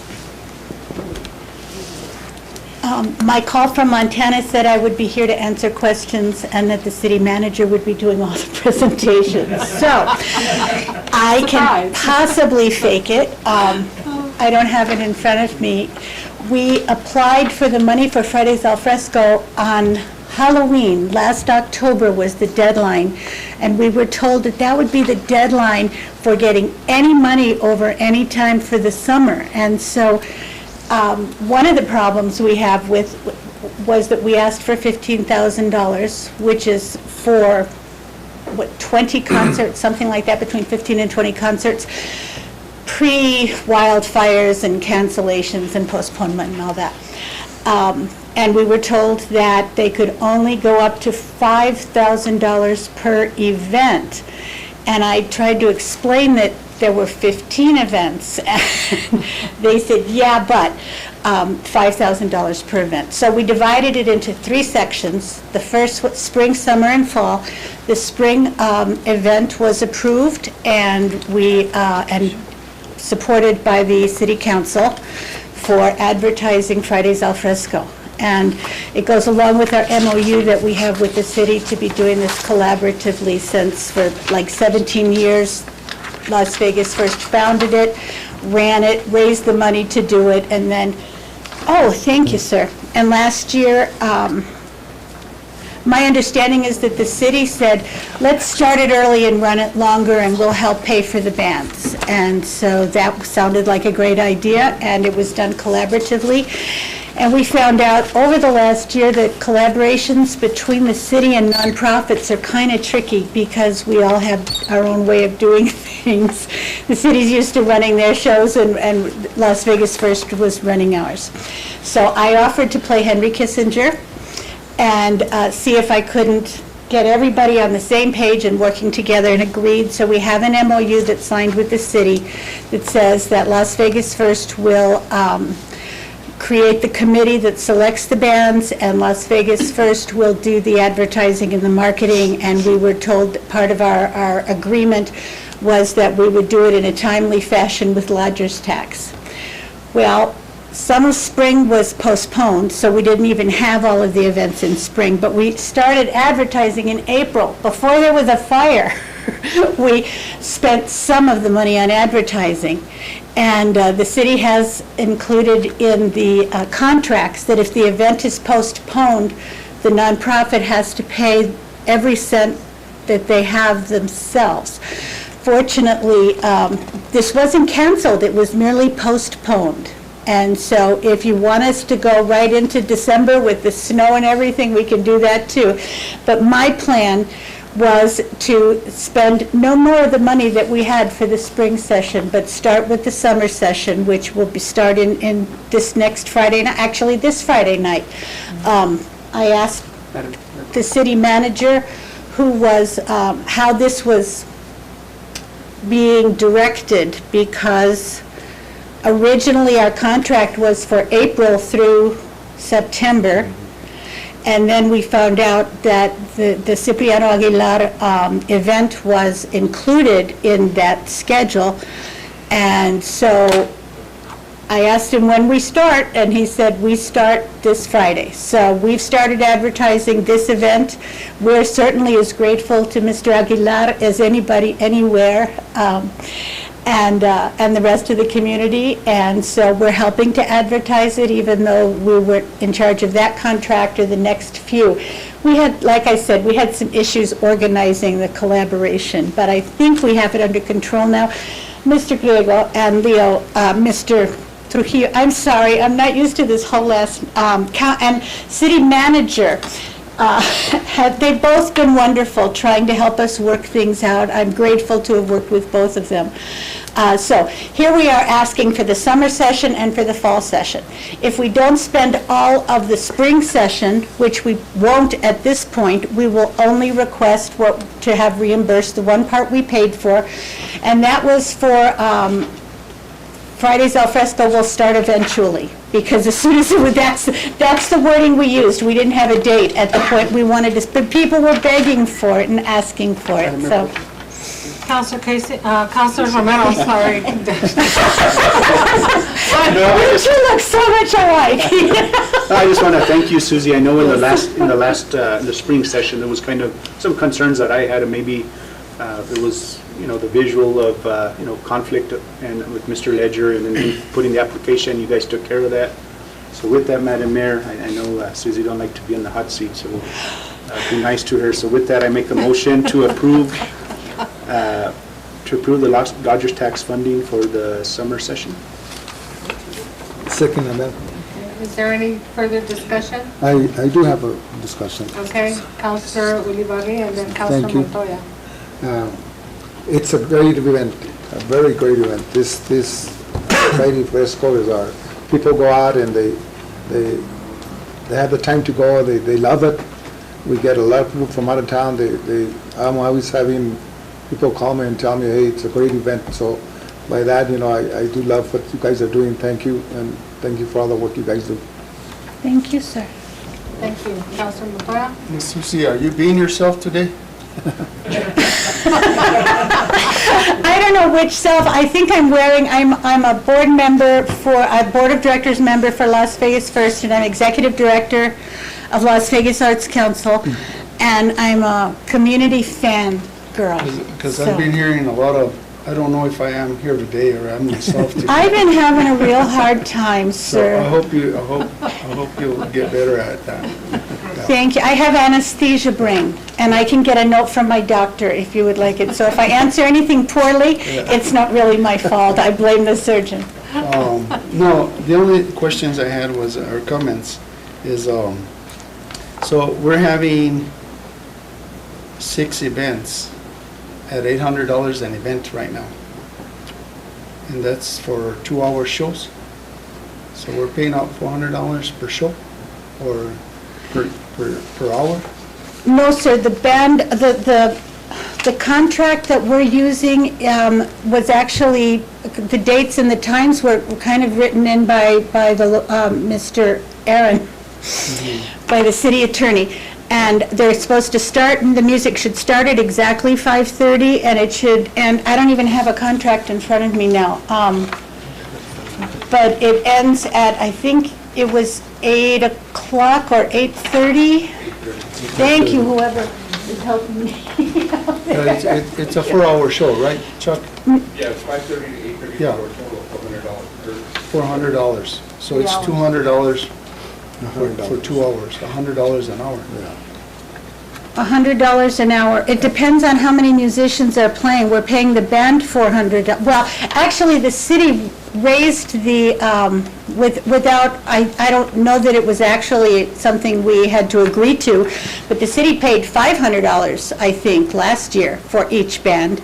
And this year, we're back to $400. And we're actually having some trouble, especially from the few out-of-town people that we've talked to. They said that's a lot of money, especially with the price of gas having gone up. And if they have 4 or 5 members in their band, it suddenly becomes less and less. You know Jean Gouroulet, right? This is not off topic, trust me. Somebody asked Mr. Gouroulet once how much time he put into that silver, not silver, but tin piece that he had done, that angel, I bet that didn't, how much time did you spend on that, and what do you want to get paid per hour? And Jean Gouroulet, past principal and master tinsmith, looked them in the eye and said, 65 years, sir. Every single day of my life I have worked on my craft, and you are getting the result of that 65 years. And I thought, what a great answer for musicians and for artists who are charging amounts that we're uncomfortable with, because you really can't get anybody. You can probably get somebody for $15 an hour, but they may not be musicians or popular. And we've also asked the musicians and the bands to do a lot of their own promotion this year too. That's in their contracts, that they would promote their own And shows. The other comments that I had is, I think I brought this up the last time too, is, the liability belongs to the city. And we supply the restrooms, the trash cans, the maintenance, public safety. So with that being said, I think that this event should be a city event, just like the 4th of July and any other city event. And the city should be managing it in-house. I don't know how mayor and council feel about that, but, since we have the liability and we're paying for everything, we should just be in charge of it completely. I don't know, I think it'd be a lot easier, and also this way, like our police department or a sanitation department can include it on their yearly budget as one of the yearly events, and this is how much I'm gonna have to put out of my department for this event. And the same thing with some of those other events. If they cost so much money or we're putting in so much, we should look at doing it in-house versus the way we're doing it now or the way we've been doing it. Those are just my comments. Councilor Romero. One last thing, going on topic of what Councilor Montoya is saying is, I think, and Dominic and Chuck, I don't know if you could answer, you guys could answer this one, is we have these events, and at the end of the day, lodger's tax, we know the proper uses, but we're never, and maybe I'm wrong, but we're not putting from lodger's tax to cover the security and some of the other, needs that can be funded through lodger's tax and should be, because, they are there for those events. So I guess my question, how are we figuring those out? I mean, and this goes even to fiestas and that. How are we taking out from lodger's tax to cover some of these costs?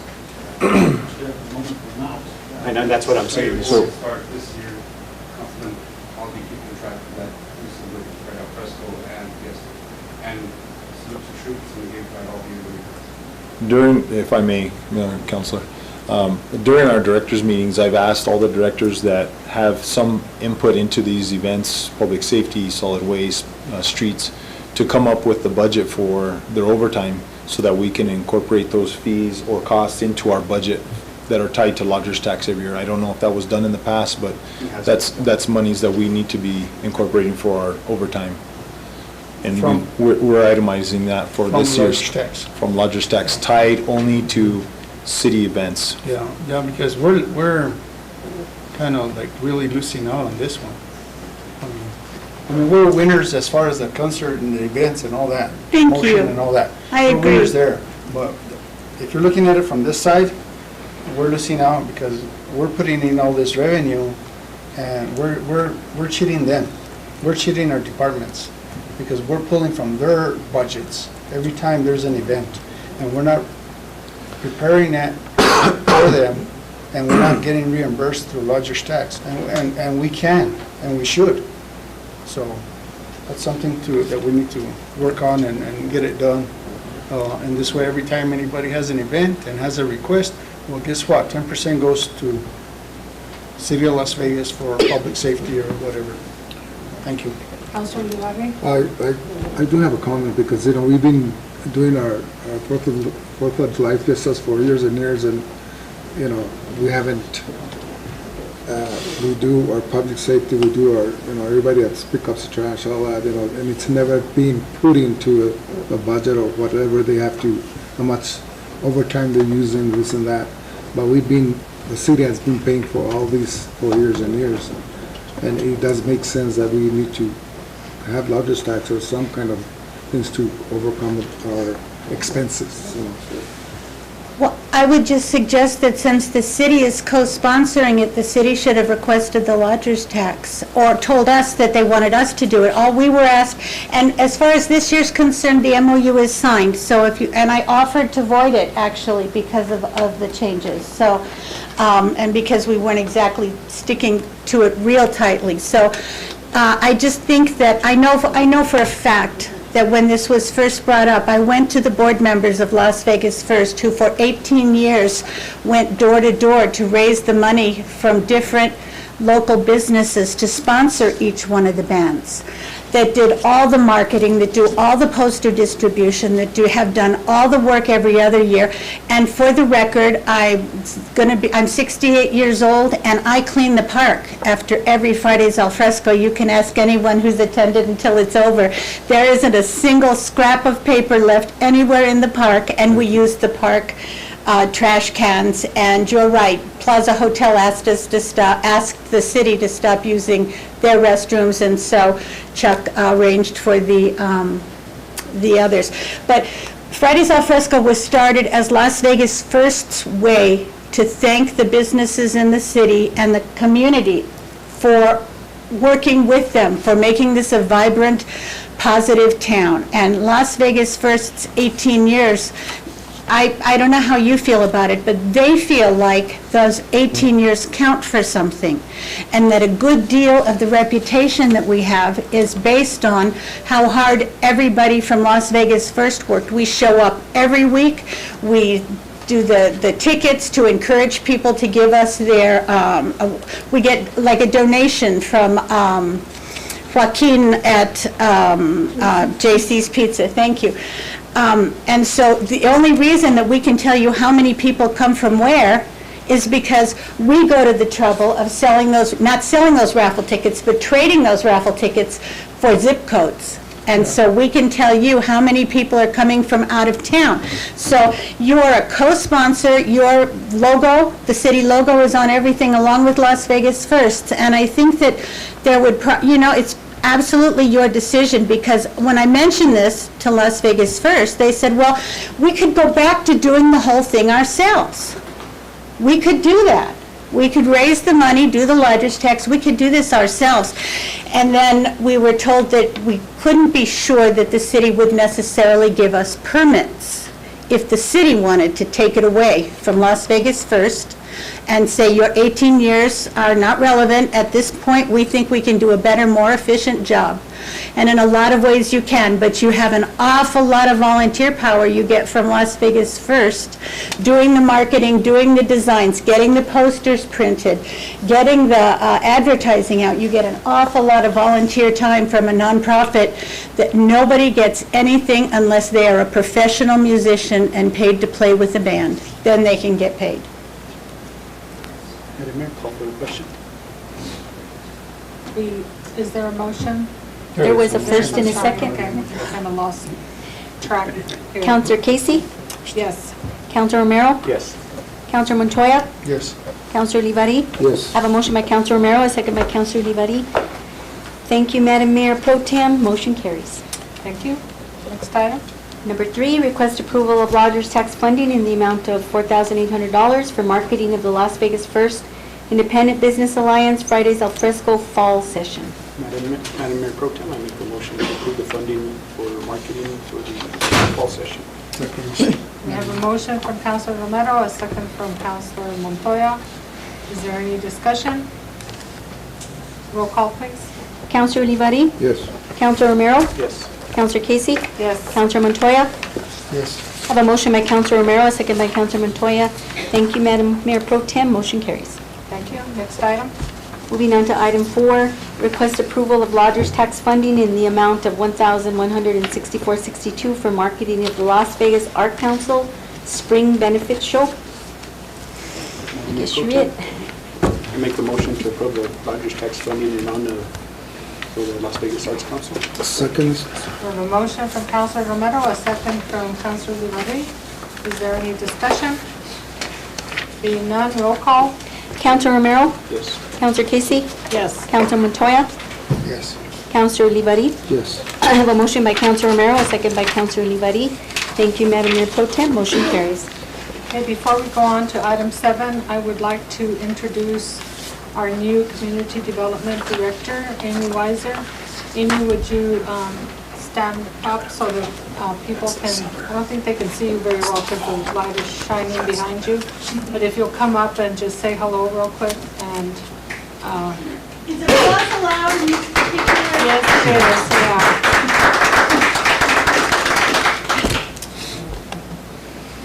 yeah. Amy, welcome to Las Vegas, and we hope you're not too broken in. No, thank you, Madam Mayor Pro Tem and Council, and thank you for having me here here at the city. And I'm getting settled and learning things and learning all about the city and just kind of absorbing everything right now. But I'm glad to be here and glad to start working.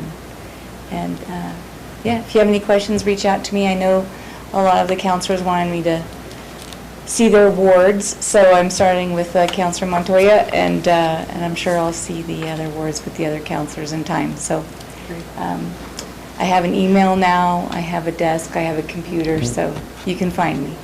Very good. Thank you so much, and Thank you. welcome again. Thank you. We're happy to have you. All right. Next item. Moving on to item number 7, request approval of lodgers tax funding in the amount of $65,000 from the nonprofit collaboration Las Vegas San Miguel Chamber for the media marketing campaign. Mr. Baca and Ms. Britt. Good evening, Madam Mayor Pro Tem and members of the City Council. Meredith Britt and I are here tonight representing a nonprofit collaboration of groups. And we have some of the members here with us tonight. Meredith represents Las Vegas First. Philip Martinez is with the Las Vegas San Miguel Chamber of Commerce. You all know Susie from the Las Vegas Arts Council. Cindy Collins and Michael Parento represent Main Street de Las Vegas, and I'm here representing the Las Vegas Community Foundation. First of all, I'd like to thank you, the council, for supporting a request that we made last year for some marketing and advertising funding to support the Old Town merchants. During the Christmas season, you all remember we had the paving going on, and I think that was a successful collaboration between the council and the merchants and our nonprofit organizations, and I think most of what I've heard is that we had a very successful Christmas season. So I think in that spirit, our group kept meeting after Christmas and considered ideas about how we can continue the effort to market and advertise Las Vegas for new visitors to our community. And then, of course, we had the terrible fire that happened. And so I think that our request for destination marketing, for media marketing, is more timely now and more important now than it's ever been, in my personal opinion. I think my colleagues would agree with that. So we're asking the council to consider an investment of $65,000 to hire a professional firm that can organize journalists, writers to come to Las Vegas, tour our community, enjoy our attractions, our restaurants, and write positive stories about Las Vegas. And hopefully we can get them into major media outlets as soon as possible. So, you know, in spite of the terrible fire, I think to me one of the silver linings is the tremendous publicity and media exposure that Las Vegas received all over the United States.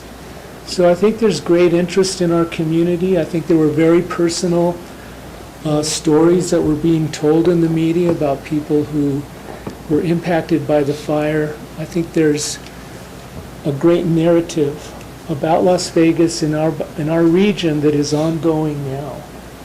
And so that's why we have this proposal before you tonight. Not only to attract tourists to our community, but also to leverage the interests that we have now in the community. So I really have two hats on tonight. One is my small business hat, and the other is the community foundation hat. Even with the fire, personally, my business is doing pretty well. People are going to the movies. We're having major releases finally getting released by the studios after COVID. But I'll tell you, in talking to my fellow merchants in Old Town, it's starting to be a pretty tough time this summer. Not just because of the fire, but also because of inflation, the high cost of gasoline, and I think other fears that people have about maybe traveling this summer. So I think that's another reason why this is an important proposal for you to consider. With my community development hat on, I will tell you that our community foundation was successful. We raised quite a bit of money to help people. But I'll tell you now that we transition out of emergency relief, which is getting people basic necessities, water, food, shelter, transportation from the fire. The community is now going to have to transition into long-term recovery. And that long-term recovery process is going to require our community to raise millions of dollars. And it's going to take years. And personally, I think we need to continue this positive publicity if we can, and really, if we can, control our narrative and tell the best possible story that we possibly can at this point in time to a huge audience, I think, that really wants to know how Las Vegas is doing and how Las Vegas is going to recover from this disaster. So I'll leave it at that. I think Meredith and I can answer questions for you. I will tell you a couple more things. We did, Councilor Romero, submit the application back in April. We did have a preliminary meeting with the Lodgers Tax Committee. Because of the amount of requests being over $60,000, we were advised that we were probably going to need to, that the city really is going to need to issue an RFP for this amount. And so, that's why the chamber is not here with us. It's because we're really requesting the city not only to make this investment, but also also work as the fiscal agent for this request. Thank you, Mr. Baja. Questions, Councilor Romero? Okay, so I'm kind of confused. Who's going to be the fiscal agent? The city itself. We would like to collaborate with the city, and I suppose this might be the Community Development Department. So the request here says San Miguel Chamber of Commerce. Right. We had asked the chamber to act as our fiscal agent, but then... And the reason why I bring that up is I know you guys are well aware of the new ordinance in place now, that, the accountability and the tracking. Yes, sir. Who's going to be responsible, being an ad hoc in different organizations, at the end of the day, there has to be somebody that's going to be accountable for this. The application was put in early April, and since then we learned from your procurement officer, Helen Hill, that we need an RFP. So since the city has to issue it, it would seem the city would be the financial sponsor. So in that case, I guess the direction we wouldn't be approving an application process now. We would be giving direction to the city manager to issue an RFP. And we have... And I guess my next question is, because that was going to be my concern is, I look at this and I see Gallagher and Associates, and then in the details of it, I see a writer, but to me that's a professional services. So, just my knowledge of procurement, that would be on RFP because it's a professional service. Marketing is different. If it's marketing, procurement, there's a little more leeway on that. So my first question was, it's a professional service and it's RFP. My other question was the accountability, but in that case, then we would have to put an RFP out. Has that discussion? No, that's the first I hear of it. We can always put together an RFP. I don't know if Geiger is going to be the vendor that would get the RFP. It's put out to that through that process. So I don't even know how they would even know that we put out an RFP without targeting them, and then again, you really can't do that as well. That was going to be my next question, is I know they're in here. Have you had discussion with Geiger and Associates as far as an RFP? Or any discussion? Yes, we have, Counselor. And that's kind of, and I'll just kind of give an example. I know with AWC, they wanted to start having discussions, about the RFP, but legally, we shouldn't have any discussions, and I don't know if you guys were having with Geiger, and that kind of almost taints the, if another company were to put in and they know Geiger gets it, and they could say, hey, well, Geiger's been in communication with, that kind of taints, I hope you see it from my side, it kind of taints the process. I wish kind of some of this information would have been discussed with the city. Counselor, I understand your point. I think the reason that Geiger is mentioned in our application is that they actually performed these services before for the city. In 2004 to 2006, the city hired Geiger to do this same work back then. So, and there was an RFP then that we have included in your packet. And we were talking with them this spring before we realized we needed an RFP because of it being over $60,000. So then they backed away, and we're trying to proceed with whatever needs to happen next. So Councilor Romero and councilors, maybe a remedy to the situation would be that if we could reach out to Geiger and ask them if they can pull back the package a little bit to get us under that threshold of $59,000, we then target two other companies that do the same type of industry, and we would be able to procure it that way. But I don't know if Geiger has the ability to pull that package back, sorts. in our conversations with Geiger, I think they, professionally, they see an incredible opportunity here because it's such a huge story. And my impression of their company is that they would be flexible. City Manager Maestas, if you wanted to go that route, that I think we could work out a deal with Geiger to do that. Do you see anything wrong with that, Scott? Madam Mayor, Tim, I would just kind of caution us discussing the possibilities of going under 60,000 and that stuff. I think what we're doing here is putting the cart before the horse.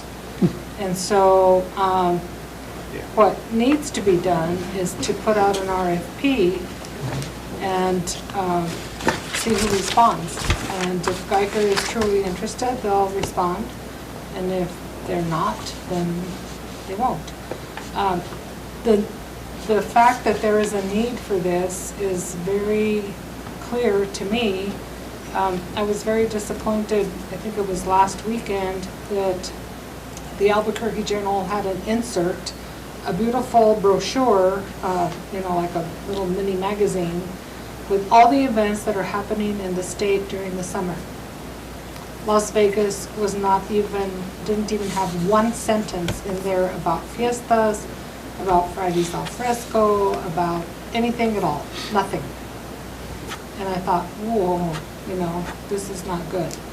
It had even places like Truth or Consequences, that's itty bitty,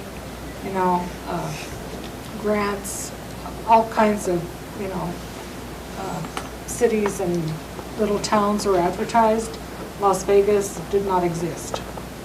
And so the need is clear, but I think the way we do it needs to, be done through the RFP process. And I think once you start, negotiating down so that you can get the company that did a good job before, then you're kind of skewing the process. And if I had $65,000, I'd give it to you myself. But, we need to follow the procurement process. If that's the amount that you want, but I think we do need to get, and $65,000 really isn't a whole lot of money for doing everything that, that would be seed money. But to work a year-round travel, campaign, marketing Las Vegas, $65,000 is pretty low, in my opinion. Councilor McGrath. Yeah, Mr. Maestas, I don't know, this request comes from Las Vegas San Miguel Chamber of Commerce, and I see Phil up back there. And he signed this application. As did I. So, huh? As did I for Las Vegas First. Yeah. And that was April 1st before, things have changed since then. So my question is, or maybe my comment should be, we've already requested, Mr. Manager, from you, this council, mayor and council, that we would be doing any marketing from Las Vegas in-house. And we gave direction that there should be a marketing plan started as to how we're going to do that. And I think since this is a little bit complicated on this application, and who's going to take care of it, because it's not saying anything about the city of Las Vegas taking over this or administering it and overseeing it or anything like that. So I would recommend that this item come back, and then again, it's illegal for us to go out, asking people to lower their services. Like we heard earlier, they make a living out of that, and they know what they're charging because they know what they do. But we can't be comparing prices or asking people just to get them in to lower their prices. That's not the way it works. And we should have even contacted this company to begin with. For that amount of dollars, he has to go for an RFP, and whoever gets it, gets it. We just put the scope of work that goes out there. So I would recommend that our new director, economic development director, bring this back to us and let the city do it. And they work with these organizations as to their wants and needs and come up to a collaborative effort on doing it that way. That sounds like a great idea. Yeah. I wouldn't necessarily concur with my colleague. Are you suggesting, Counselor, that you try to run the media tours from in-house through this community development director? Or is that what you're saying? Yeah, well, you guys, organizations would be involved in that, of course. I mean, you guys would have a seat on the table. But since you're saying that the city is going to administer this, and I mean, why not let our director put it up for RFP? Oh, okay. And whatever it comes in at, well, it comes in at. That's fine. But yeah, you guys would be included in it, because the way it is written right now and what's been done, it's not really going to fly. But what you have in mind is to hire a media marketing firm, is that right? Yes, and if it's that company that falls into play, well, I mean, that's what it is. If they find out that it's out there for an RFP and they bid on it and they're the only ones, well, guess what? You get them. But if there's competition, well, then they'll have to, whomever the lowest bidder is on it to do it, they get it. And since these guys already know the area and all that, I'm sure the RFP will show that if they might have a point system to where they have a little bit more advantage. So, Counselor, we're fine with having the city issue the RFP. Okay. And see who the best firm is. Is that something that Mayor and Council would want to? It's going to be the recommendation. Yeah. And we're fine with the Community Development Department taking the reins. Yes. And we would be happy to work with them. Yes. Councilor Romero? I'm not sure if you guys are aware of the New Mexico True program that the city has invested into. I mean, the amount of money that, that we put in. Leo, can you, or do they know, or? No, so while we gave a kind of an update last year as to what the city was doing with the New Mexico True program, the city had given, I think it was $76,000 last year, which was a 1-to-1 program. This year it was a 2-to-1 program. We were awarded the 2-to-1, with the city contributing the whole project is $326,000 or so. and it was awarded. Every item that we chose on their menu, we were awarded with that 2-to-1 match. So all that begins now, and Miss Amy Weiser and myself and a couple others did a briefing with the state New Mexico True program with Miss Shelby to get that program started for this coming year. Those will be in there. Going back to the RFP process that you were speaking of, when we go out for RFP, we don't know if it's going to be $65,000. So we can't ever approve an amount tied to lodger's tax with the dollar amount tied to it right now, because we don't know what that RFP is going to come back at. I think what Councilor Montoya is alluding to is having a marketing firm that can do a welcome guide, marketing for the city, rebranding for the city, which Geiger is not the company that does that. They're doing, they write stories about the city with authors, which they were in their scope of work. We're going to write 12 stories. I wasn't alluding to negotiating with them down on the price. I was saying maybe they want to send 7 writers for $40,000 or whatever that is. I was never saying let's negotiate down so we can go around the procurement process. That's not what I was alluding to. But we can definitely look at RFP. Scott and myself had already looked and written up an RFP when all these packages came to the lodger's tax, and we said, well, let's let these go through, see what happens with them, and then we can always issue our RFP that we were working on. Madam Mayor, if it might help, we do have, I think we have the RFP that was issued by the city in 2004 for these services. That might be a good template. Sure. For now.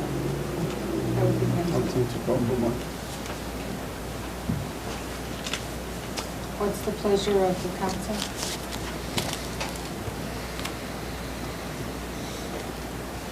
So, Mr. City Attorney, in order for us to come back with a different one, would we just table this one, or shall we just cancel this one out and have them start fresh? Well, if you want it to go through that RFP process, then you probably need to end this one, if that's what you're trying to do. I make a motion to reject the lodger's tax funding of $65,000 for media marketing campaign, and give direction to the city manager that an RFP be issued for the services. Is that right?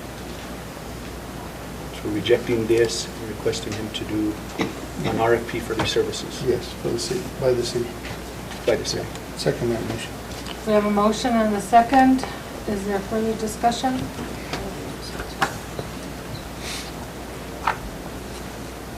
I am kind of hesitant to just say reject. I would just like to say table until a future date. Yeah, but if you table it. It has to be the same. Pro tem, you can't act on this item and change this item at that meeting. You can't just change it. No, you can't, Because the subject would come up again. But you'll be bringing the same Okay, I see what you're item saying. back. Okay. Madam Mayor, may I ask a Better, question? cleaner. Yes, Mr. Baca. The other way. It's my understanding if you're going to issue the RFP for the services, you have to have the budget allocated towards that RFP. Is that correct? Yes, sir. So if you reject the lodger's tax funding for this RFP, then it would imply that you're going to be using other funds for the services. So what our intention was with a few other lodger's tax budget was to bring to the first meeting in July some of the lodger's tax, including the budget for overtime for our public safety, and we can include in there the budget for services like this, such as this. So if you can get us the RFP from past RFP, I can promise to you that we'll get that we'll update it and we'll get that out by next week. Okay, we're happy to do that. Okay, Councilor Romero, can you amend your motion to include what Mr. Maestas just suggested? I didn't catch all of what he said. Okay. There's no need to mix it in with everything else. The motion would be to approve the $65,000 expenditure from lodger's tax with the proviso that an RFP would go out for the scope of work that would be paid by that $65,000. Is that correct? No, ma'am. It would be that we go out for RFP, depending on what RFP cost comes in, then we would approve that amount. We wouldn't know what the So then RFP we comes wouldn't in at. approve the $65,000 to be included? At this time, no. In your list, okay. No. So we'll just keep So it. motion stands? Yeah, motion stands. Call for the question. Okay, we have a call for the question. Roll call, please. Counselor Olivari? Yes. Counselor Montoya? Counselor Casey? Yes. Counselor Romero? Yes. Have a motion by Counselor Romero, a second by Counselor Montoya. Thank you, Madam Mayor. Motion carries. How fast can that RFP be done? We can update, if there's an existing one that the city used in prior time, we can update it and get it out by next week. That's not a big deal. But this is for media marketing. This is the same one for Geiger? Okay. We have it right here, so we'll update it and we'll. Thank you. We'll follow up with the city manager. Yeah, please do. Okay, thank you. Thank you. Thank you, Cindy, for bringing that in. Madam Mayor Pro Tem. Councilor Romero. Just Leo, I know, when our contractor, Robert Archuleta was here, he does have experience in RFPs with marketing because he did that for the state, so you might want to. We'll definitely review this with Mr. Robert to update any information that's non and void or non-valid anymore, to bring it up to the present day. Thank you. Next item. Item number 8, request approval of lodgers tax funding in the amount of $40,770 to Main Street in Las Vegas for infrastructure improvements to downtown Las Vegas. Yes, we have Cindy. Good evening. Good evening. Nice to see you all. Cindy and I are here to talk about, last year in my scope of work, we had, the deliverable said, develop and implement a plan for the proper management of garbage cans, trees, flower boxes, and other items located within the Main Street districts, the 3 downtowns, in partnership with the City of Las Vegas. So we wrote up a plan, which you have a copy of, and then now we want to implement the plan. We want to go and try to get the trash cans and the benches and the flower boxes. I think Cindy did the first round of that. If you want to just talk about that. Sure. Every bench and trash can and flower box you see were paid for by private individuals. Terry Mossman was on our board years ago, and he'd say, $50, please contribute. So we need more benches. We need more trash cans. We need to replace the flower pots, which I take complete credit for making a huge mistake. We had no money. The city refused to pay for that. So we bought those $100 cattle trough things and then painted them red to match the benches, and they look horrible now. So this proposal asks for 5 more trash cans to match the ones that are currently there. They're powder coated so you can't ruin them with graffiti. 3 more benches that match the ones currently there, and then 3 other benches that would be produced by Highland students. They'd be more creative and different. And we put in the budget 20 new flower planters, and Mr. Maestas likes one design, I like another, so what we would suggest is the design review board. We could show them 4 designs and let the design review board and the State Historic Preservation Division decide which one is most appropriate. And we also put in this plan, Main Street owns the beautiful sign that is on Grant and University that says, "Welcome to Las Vegas." It was a $10,000 grant we got years ago, and the Department of Transportation made us put it on the wrong side of the street because there's not room on the other side. So no one sees it. It's beautiful. We would like to, as recommended in the Metropolitan Redevelopment Area, move it to the Triangle Park near Plaza Drugs. And you take out those interior panels. So all it is 3 beautiful vintage telephone poles, and on the top it says "Welcome Las Vegas," so that when you're driving on Bridge Street, you see the Plaza Park. It doesn't block your view, because that is the most beautiful view, is the park. So the cost of doing that is $1,200 to the person, Robert Feely, who made the sign.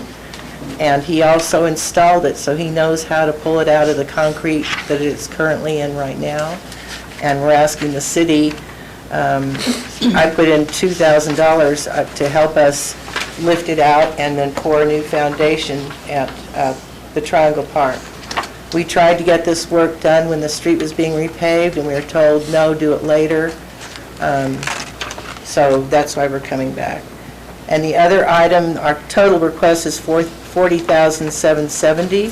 The other item is $20,000 to pay a part-time contractor, because no matter how beautiful the benches or flower pots are, if they're a mess and overflowing, it just ruins the whole effect. And we said a part-time contractor because we thought at first to ask the city to hire a new full-time employee, which wouldn't be cost-effective, and instead it would be probably better to hire someone at $20,000 to water the plants, to take, maybe remove snow in the heaviest times on the sidewalks during the winter. Pick pieces up for repair. Exactly, notice repair. So this request is coming from a certain part of lodger's tax, which is allocated just for infrastructure if it's tourist-related, and that's that line item that would be used in lodger's tax to pay for this. Questions? Any questions from anyone? Question. Councilor Diaby? Yes, on the part-time contractor, is it a contractor from in town or? Yeah, I suppose we put an ad in the Optic. I suggested here that person work with our Parks Department. So if we agree to pay $20,000 and that person doesn't have anything to do, or let's say it rains all summer and they don't have to water flowers, that they would help the Parks Department with any jobs that, I don't know how it can be structured, but it seemed to be if they can work in conjunction with the Parks Department. So this contractor would be allowed to take care of all our flowers and everything that we're going to put in the parks or around the city? You'll be in charge with everything? Yeah, I mean, they would do everything. I mean, in other towns, usually it's the city or some part of the city that does that. Like in Trinidad, Colorado, that's how it works with their flower boxes. But, yeah, so we were just trying to make sure there was some money so that doesn't get lost or caught between the cracks again, because it's happened before. So we wanted it to be, Thank you. the expense to be covered. Councilor Montoya? So, Mr. City Manager, this is like another project, is how come we can't just do this in-house? We have the manpower, we can do the request and stuff like that, but why can't we just do it in-house? I mean, we could definitely look at purchasing trash receptacles, benches. We wouldn't have anybody that's well-versed on maintaining flowers or anything. We'd have to look at something like that, but. Okay, just a thought, food for thought. And then, I think, I don't know about those flower pots being around town or in sidewalks. I think they're small, they'll probably take them, somebody will take them or whatever. But wouldn't permanent flower beds be better, like in other cities? Well, even the ugly ones that are there right now are incredibly heavy. You can't even push them an inch because we filled them with, I think it was 5 inches of gravel and then soil, etc. And then the shop owner said, I want mine moved over to my, and we had to get a tractor, whatever those things are called. They're extremely heavy, and that is an advantage because the ramps are still new to pedestrians in the Plaza Park, those angled ramps, and these could help delineate, or just make you notice that there's a strange new ramp and watch out kind of thing. And the part-time contractor, you said it's not only just to relocate that sign, it's also for installation or other stuff? It's maintenance. Yeah, it's not to relocate the sign, it's to do all the other stuff, to take care of the planters during the year. When a car hits a garbage can, So who are you gonna pay, or is it volunteers to install the benches and? We would as before, when that was funded through private people's donations, the city, under Mayor Ortiz, instructed the city to help install them because they have to be bolted to the sidewalk, and that was done very easily. So, thank you. Thank you, Madam. Further questions? Yes. Councilor Romero? So I had a question as far as the revitalization plan, and then I see, here you're requesting, all these items. What's the proportion as to how many go where, or where's that plan? How many in Douglas, how many in? I think I did an entire inventory. Maybe you don't have that in your packet. Yeah, I got but the 5 units, but out of the 5, let's say the bench is 3. What was here? There's a little map, doesn't it show on there? Oh, yeah, here. I think, The first page, so this is a map that shows where things, I counted everything, and I figured out we need one more, maybe we don't need anything on Railroad District because with the Great Blocks project, we'll be buying. that's going to be covered. Yeah, we didn't get that. That's not here in our packet. Okay. Again, this was all delivered in April to lodger's tax, and the last lodger's tax that they did have a quorum, they said if there are any changes, come back to us, and then they didn't have a quorum. And then thankfully, Mr. Maestas said, well, let's move forward at least and put it on the city council agenda. So yes, there is a list I have, I don't have it here, of how many we need for Douglas, how many we need for Bridge Street. We can't put a bench on Bridge Street because the sidewalks are too narrow, but we can on Douglas. We don't need to buy anything for the Railroad District because the Great Blocks project is buying all those. So, Mr. Maestas, I know you had ordered some, or you got some benches in that for the plaza area. What's the turnaround time ordering and stuff like that? Because I know a lot of... It's like 5 to 6 months for any type of decorative bench at this point. Yeah, we do have some that we order for the Riverwalk, and we're trying to figure out where we're going to install some of those, anticipating some flooding and stuff. But yeah, there is a supply and demand issue right now on stuff like that. So I guess Cindy and Michael, would it be too much to ask if we could table this till next month and actually you could have that plan and show us? Because I'm sorry and I apologize, and I think this is some of the issues that I have, and I think Amy took off, is that whatever Dodgers tax sees, I think we need to see it, because I know sometimes we sit here, I know there was that other document. I agree. And it's not fair that we're saying, hey, you didn't give us this, and maybe you guys did, and I don't want to get into that, but would that be fair enough? Absolutely. Yeah, we'll show you where everything is and then where we're thinking about putting it. And Right, with so that, where it needs and then get Mr. input City on that. Manager, can we get an updated breakdown? And I know I've asked this question, and I know, I think I'd asked Jesus, but I'm not sure, I don't think Dominic was there, to see how much of lodger's tax we have for infrastructure. The percentage on each? Well, there's a percentage that we have to spend for Right. infrastructure, but I think personally, I it's- haven't seen where it's been broken down, this is how much we have for infrastructure. We can give you those numbers. I mean, Yeah, so I don't could have you it off the that? top of my head. We don't need to own it anymore. Right, the sign will be donated from Main Street to Well, so we the own city. the planters now and the benches and all that. We don't need to, Main Street doesn't need to own it. It's great if the city would own it. And we could transfer this, what we have to you also. What do you mean? I mean, right now, we own, because we bought all that stuff, the stuff that's out there now, the planters that are out there now, and The the benches. benches. They're Main Street listed bought as an that. asset. One of the past ones. The Yeah. past- Yes. Okay. So those are going to be on the inventory also, so you can see them. So would that be fair enough? I think so. With that, Madam Mayor Pro Tem, I make the motion to table lodger's tax funding for infrastructure improvements downtown, for downtown Las Vegas. To table until the July meeting? Is that?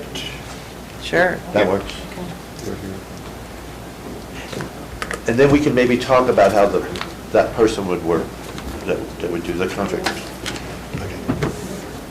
Is there a second? Second. We have a motion from Councilor Romero, second from Councilor Montoya. Roll call, please. Sorry, that's a correction. I'm sorry, Councilor Ulibarri. Counselor Casey? Yes. Counselor Romero? Yes. Counselor Montoya? No.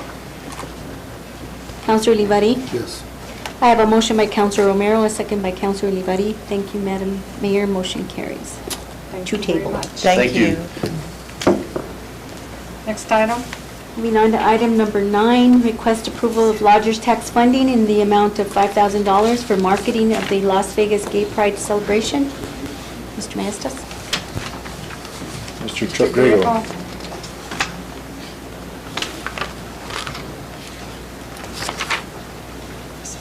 Madam Mayor, Council.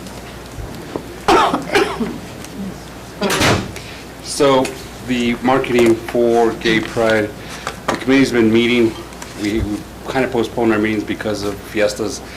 The money that would be used for marketing in with radio specifically, that's what we're identified as at this point. Do we have any questions from Mr. Griego? I have one. Gay Pride celebrations all over the state happened last week. Why are we doing this in September? The opinion of the committee was that because Gay Pride is in June, everyone goes to everybody else's Pride. Ours would be in September because the university students will be back, the World College will be back. They felt it would be a better time to have ours, and we could get people from Albuquerque and Santa Fe and surrounding areas. Are there any questions? Comments? So I guess this is a 2-day event scheduled? Yes, sir. And I guess the process is, who's here to represent this besides you, the city? No one? My director at the time was Mr. Martinez. Well, who made the application? We did, the committee. The committee? Yeah. But there's no organization. No, sir. And it's not a 501c or an organization? It's a city event, sir. It's a city event? Yes, sir. So you're sponsoring it? Yes, sir. Or you're wanting to? So is there an application process for the parade and the fiestas and? Well, there'll be an application for Gay Pride parade, yes. Will there be a fee? No, sir. No fee? So who pays for police on a 2-day event? And where's the schedule? We haven't finished it yet. You haven't finished it? So we don't know what you're having? Well, we're having the parade and there'll be a formal dinner. The talks are for a dinner to raise money for a scholarship, and then there'd be vendors in the park. And so on this application, like every other application for lodger's tax, there's 7 questions and only 1 question was answered. My understanding, we have not had, I wasn't here when apparently there was another Gay Pride in Las Vegas. I wasn't living in New Mexico at the time. So this was the first for me, so I didn't have any information to back up.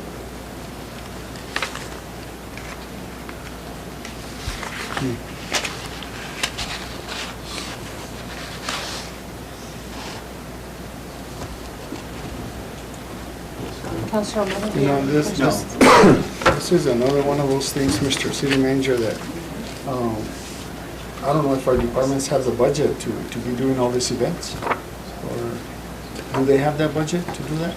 So when I've asked the directors to look at how many hours they will be using for overtime, Yeah. they look at Mr. Grego's schedule of all the events, incorporate how many hours there is for each of the days, if it's a 2-day event, 3-day event, whatever it is, put those all together so that we can incorporate those into utilizing lodger's tax for that, for this coming budget. That was not done in the past.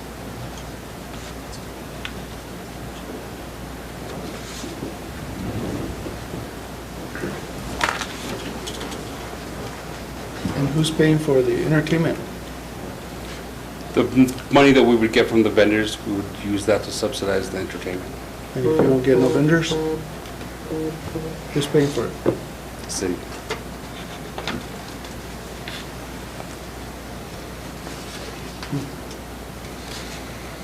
I don't know, that's not a way to do business. We need to have a schedule of events happening. This gentleman here in his department need to know what's going on. What They to have the prepare- schedule. What to prepare for, if you say you're still working on the schedule. Well, they have the schedule of events for the year. Yeah. The schedule for Gay Pride would just simply be a parade, and we would have vendors around the park. It would be like a mini fiesta. It wouldn't be an elaborate thing. It's basically no different than our event that we're having for Father's Day event this Or weekend. Friday al You know, fresco. it's just like another one of those events. But, okay. But this is just for advertisement. In the Father's Day event, we approved lodger's tax for the event itself, For which event? for the Father's Day event. Father's Day event, all the vendors, all the musicians are doing Free. it pro bono. Oh, okay. Yeah. That's a big difference. We do that with Mother's Day event, which was planned to be paid for. We do that for Veterans Salute to troops. Salute to Troops event. And who's supposed to be playing for this event or what? We have, I believe it's 4 bands. For bands? I don't have the names in front of me. Thank you, Madam. Councilor Lamar? Just going off of that, I guess my question here, and this ain't for you, Chuck, maybe to the attorney or the city manager. So what is the process for city-led events? Is it determined by the city manager or direction from mayor council, or how are those? City events Yeah. that the city's going to put on and pay for? And I don't think we have. My understanding is that it goes to community development. And that's probably what they're trying to do here with an application, is just go through some type of a formal process. Now, obviously, we don't do the same, it's a little bit different process for something like fiestas or things that have already taken place prior. Sounds like this is something that the city's trying to do that hasn't been done in a long time, or when it was done previously, it was done by a private entity and not the city. So this is a first off type of a thing. They're trying to do it for the first time. So I guess my question is here, how city,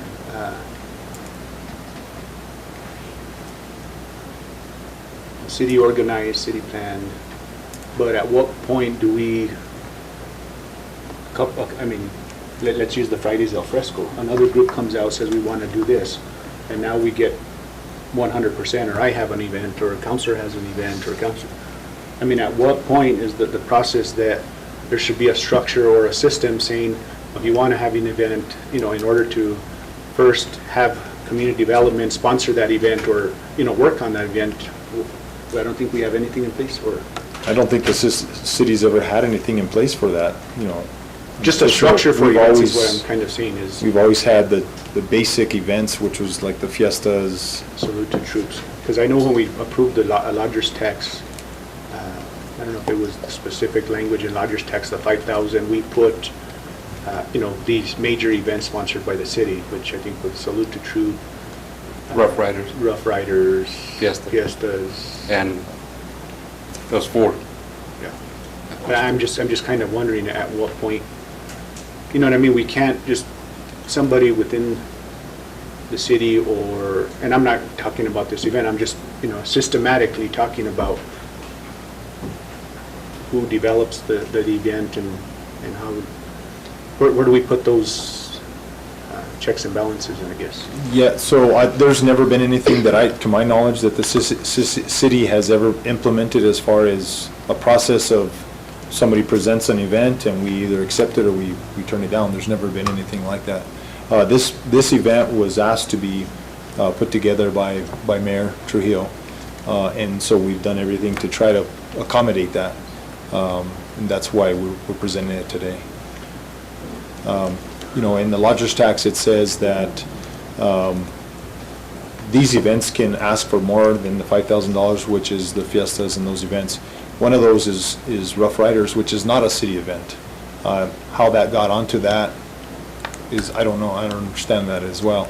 But there is no science to a lot of these processes that the city has done for a long time. So if there's something that we need to implement, an approval of council to say, okay, let's move forward with this event, and then we go ahead and start planning it, that we would probably have to do. And I just want to clarify, I know there's a lot of discussion out there that the council tries to micromanage or whatever, and that's not the case. I mean, whether it's the city manager or community development director that says, hey, these are, they make those plans or say, hey, we believe, a presentation is done, and they go with it. But it's never, and I guess I'm going to speak from this because I'm a very proponent, I really support the biker rally, but we have these other events that we don't, I know for a fact that the biker rally, brings the amount of people that they bring in versus some other events, but we don't put as much funding into, and I tried it this year, I don't know where they're at or not. But anyway, is that, what we put into some events versus some events we don't, where's the balance, you know what I mean? And at the end of the day, I think we're all here in agreement, even, I guess they're gone, or there's Main Street, but even, we're on the same page there as we want to bring people here, we want them to spend their money here, but at what point, where's the checks and balances on what events we have or what events we support? And that's kind of my issue here. We need to create a systematic approach, whether it's a city manager, or a community development director, or a community,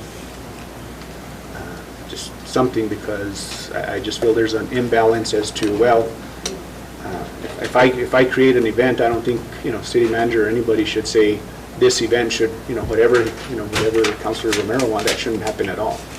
There should be checks and balances, and processes in place, and I'll stop there. I'm going off topic. This ain't nothing related to this, but I think at the beginning of the year, we can put together a package of all the projected events that the city's proposing to fund with city funds or lodgers funds, and then we present that to the mayor and council, and you folks choose which events we do want to fund and which ones we don't want to move forward with. So it's the consensus of the whole council and mayor. And I say this, I guess, not only for that event, but also for, I see fire and I see police, where sometimes for times that we need them, well, they're already over, as far as overtime and stuff like that. They don't, I know with film, and you could answer on this one, they don't want to put in that extra, not put in, but they don't volunteer because they're already doing all these events. You know what I mean? So that's where I'm saying is the cap in the systematic approaches to events, because all these, and this is where, my thing is with lodgers tax, is that when we don't support lodgers tax to pay, the law enforcement and fire and public works, is it's taking a toll on the budgets, taking a toll on the officers, and we can't, me personally, we can't overwork them, and to me, when we can work with organizations and they want to do 100% of it, I guess it's just, I don't know. I think, looking back at the application, it's 16 questions, and only one was answered. If I give anyone a test with 16 questions and only one is answered, I think there's problems or there's issues. A lot of the questions, Councilman, were, I can't project how many people would attend. I have nothing to go off of from previous years. Well, you can always go to other cities or other parades and other stuff and get information. The age groups, the number of people who are coming in, this and the other. There's ways of doing stuff like that. But my concern is that we're just giving a check, and we're leaving an open door policy that they can hire whomever they want as bands. You said they're bringing 4 bands, and this is any organization. And not for Pride, though. That's for Father's Day concert. Oh, well, what's the events for this parade? For Gay Pride, it would be the parade. We would have vendors in the park, and they would have a dinner to raise money for a scholarship. That would be it. Oh, I thought you said you were going to have entertainment. So that would be in the park, and we'd probably get DJs or something. We've not talked about getting bands. Oh, okay. No, I understood differently. That we're going to be held with a ticket. Vendors don't show up. Okay. Well, I agree with Councilman Romero too, is that we need to have some kind of a process that the city gets their share from lodging tax for these events, or any event. And our departments get a piece of it, of all that, because they're the ones that have to be, you know, they get burned out too, no? I mean, they put in the hours, and 10 accidents a day, that's a pretty high number for me. But, I don't know. Any further questions or comments? What is the pleasure of the council?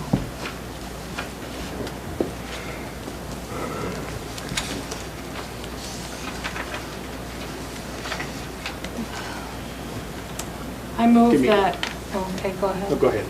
I was just going to say, I move that we table this to the July meeting to give Mr. Vega enough time to get more information for us so that we can make a better informed decision at that time. Is that okay, Mr. Vega? Yes, ma'am. Thank you. Is there a second to the table motion?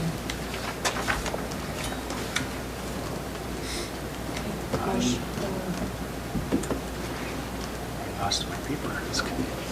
No second to table? Okay. So motion. just go, hold on. The event was, sorry, I guess the date again? September 23rd. 23rd and 24th. I second that. Okay, so we have a motion and a second to table. Roll call, please. Counselor Olivari? Yes. Counselor Casey? Yes. Counselor Montoya? Yes. Counselor Romero? Yes. I have a motion by Counselor Casey. I have a second by Counselor Romero. Thank you, Madam Mayor Pro Tem. Motion carries. Thank you. Next item. Item number 10, request approval of lodgers tax funding in the amount of $20,000 for the City of Las Vegas Salute to Troops celebration. So Salute to Troops annual event. There again, we wanted to market it in radio and print. And of course, our websites.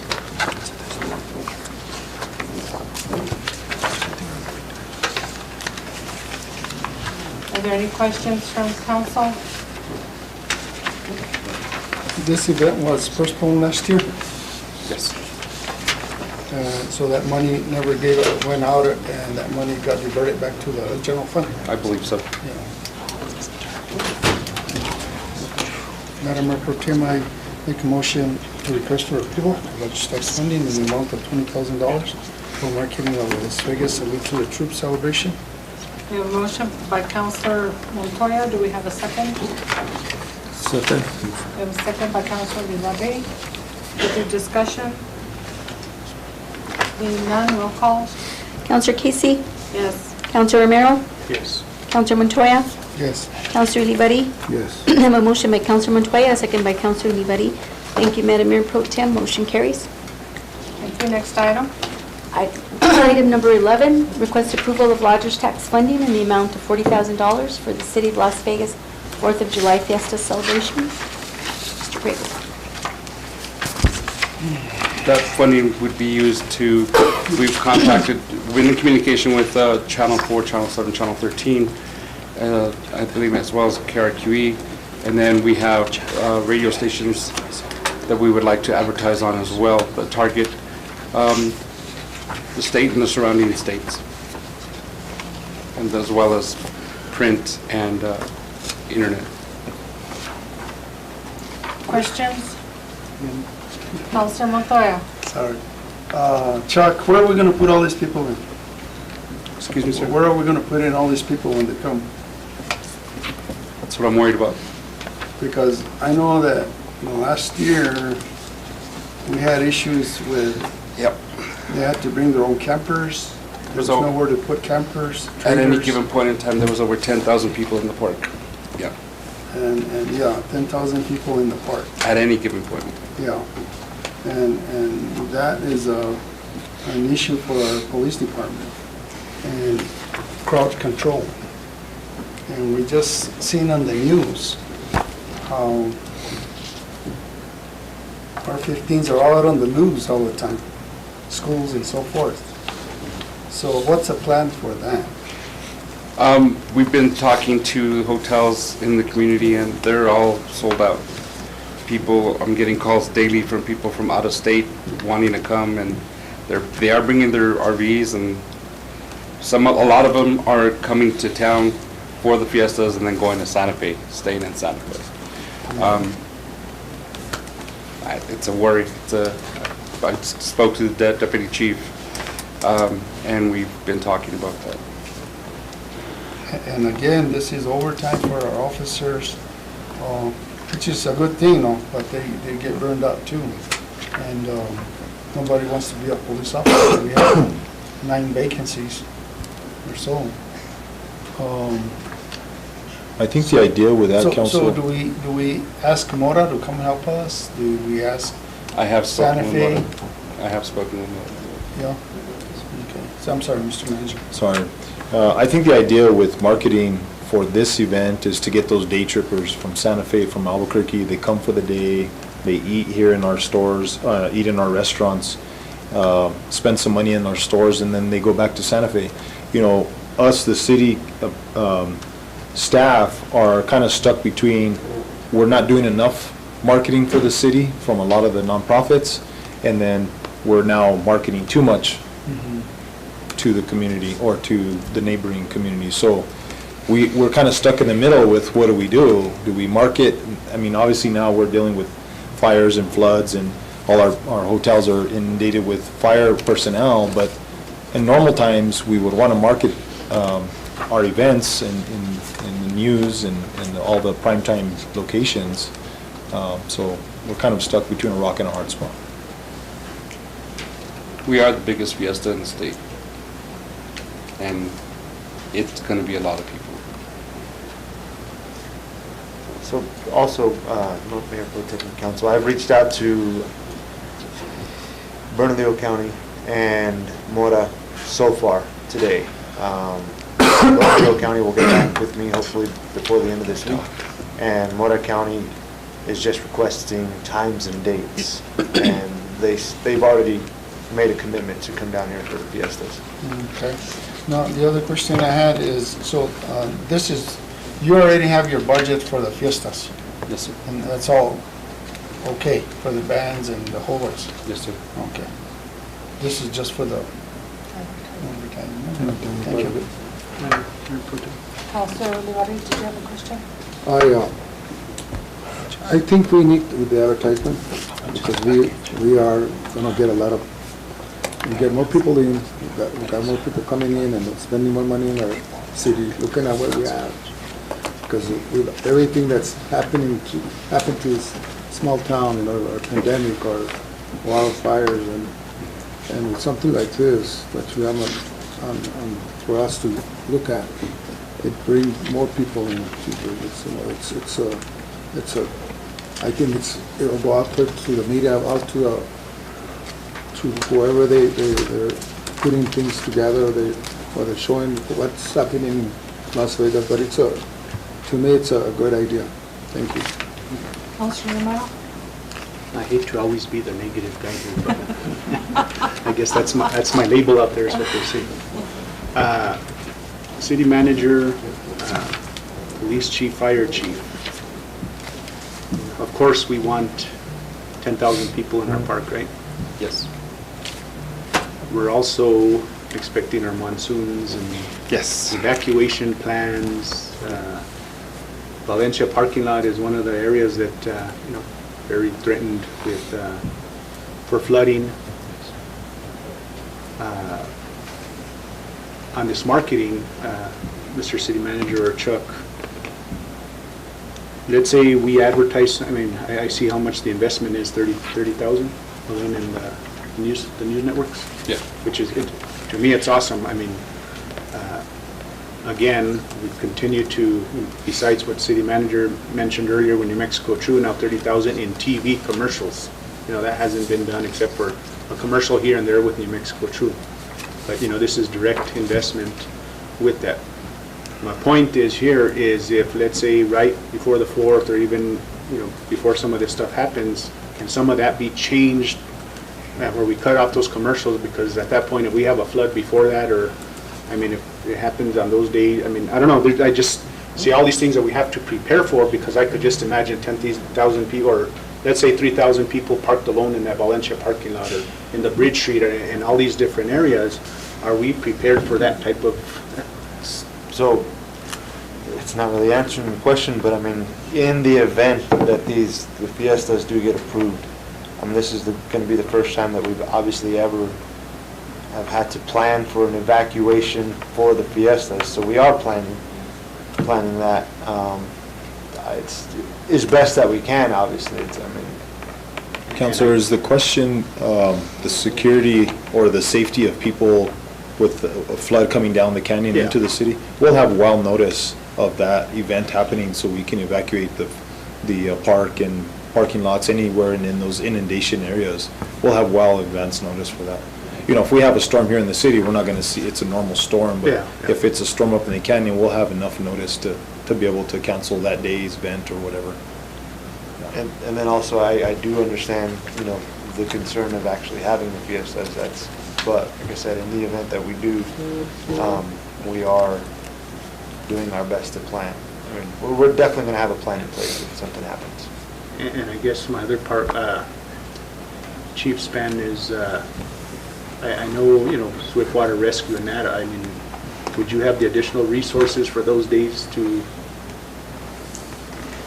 And I mean, maybe I'm overthinking here, but I think that discussion needs to happen because, two people, I mean, we know the way the plaza area gets packed, and I mean, I know city manager, says that we should be prepared, but I guess I want the assurance that we're.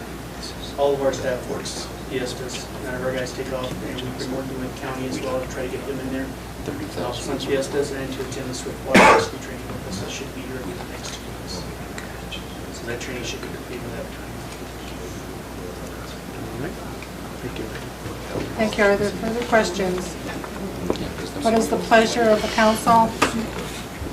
Madam Pro Tem, Mr. Ulibarri? to approve a large tax funding for amount of $40,000 for the city of Las Vegas 4th of July Fiesta celebration. Second. We have a motion from Councilor Ulibarri, a second from Councilor Montoya. Further discussion? Being none, roll call. Councilor Romero? Yes. Councilor Olivari? Yes. Councilor Casey? Yes. Councilor Montoya?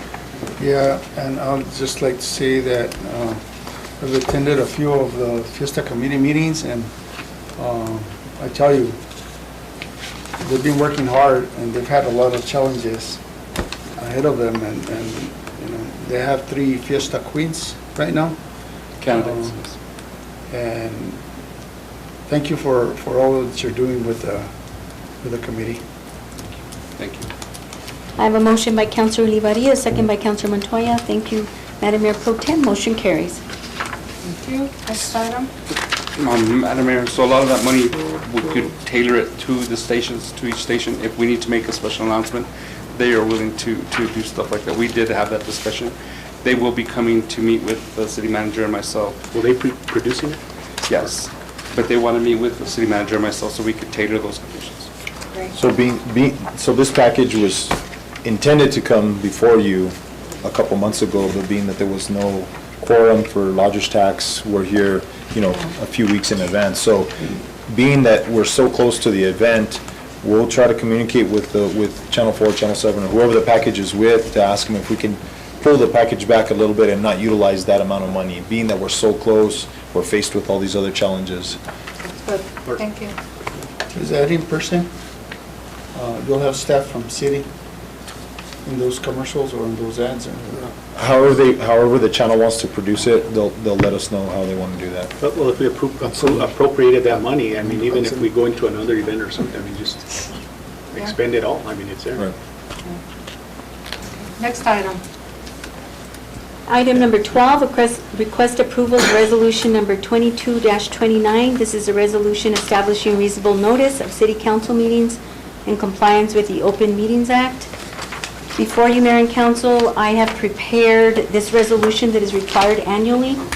And I have included in your packet the resolution redlined, which shows the changes that I'm recommending, and then we'll go through each one, if that's the wish of the council, and then I'll answer any questions. Starting with, and then I've also included the final in the back of that, final resolution.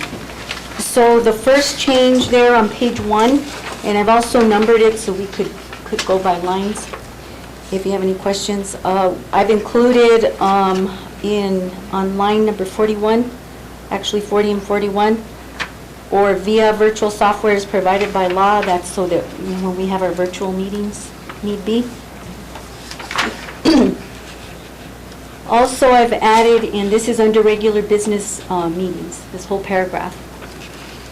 The second portion of that on the second page, lines 1 through 5, meetings may be canceled, postponed, or rescheduled by vote of at least 3 members of the council. Furthermore, the mayor may cancel a regular meeting in the event of an emergency for lack of a quorum or for lack of agenda items by giving such notice as is practical under the circumstances. I added this section because there were questions by the council as to could the mayor cancel a meeting, postpone, or whatnot.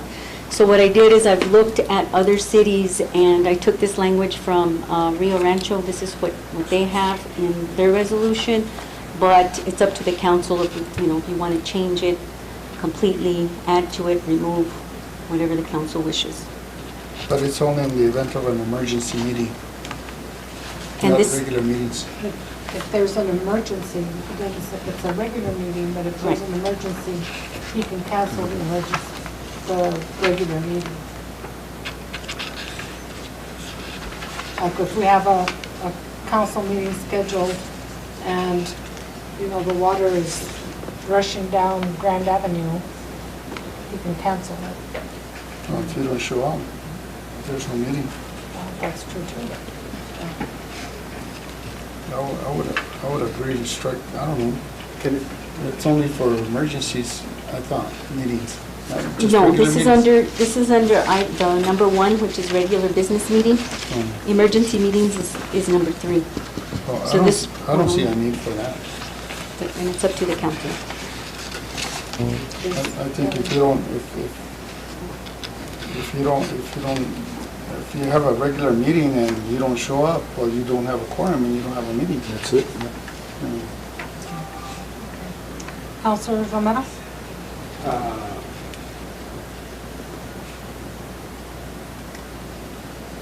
I have a suggestion on the language here. Meetings may be canceled, postponed, may only be canceled, postponed, or rescheduled by a consensus of at least 3 members. Well, I wouldn't say consensus, because then you have to define what consensus is, because everybody has a different definition for consensus. Just say 3 councilors. Okay, because it says vote, and so probably Cassandra would have to call in, so I don't know what the language would be. Does she say, do you vote to cancel a meeting, or, what do you prefer? Or what do you suggest? I personally agree with Councilor Montoya that I don't think that language is really necessary. If nobody shows up, we'll have a meeting. If there's an emergency in town, nobody's going to be here anyway. Yeah. And the charter already covers this. It basically says that if only a quorum can call for a meeting, 3 councilmen, right? 3 council, or 3 out of 5 can call for a meeting. And I guess Councilor Montoya, you could remind me if I'm wrong, but I think the discussion at one time was we had a city manager that on their own decided to cancel a meeting. Yeah. So this language would say that it would only be the county, because with the previous language, the city manager could interpret and say, well, we canceled the meeting, so that. Well, she had no authority canceling the meeting to begin with, because she doesn't call for the meetings.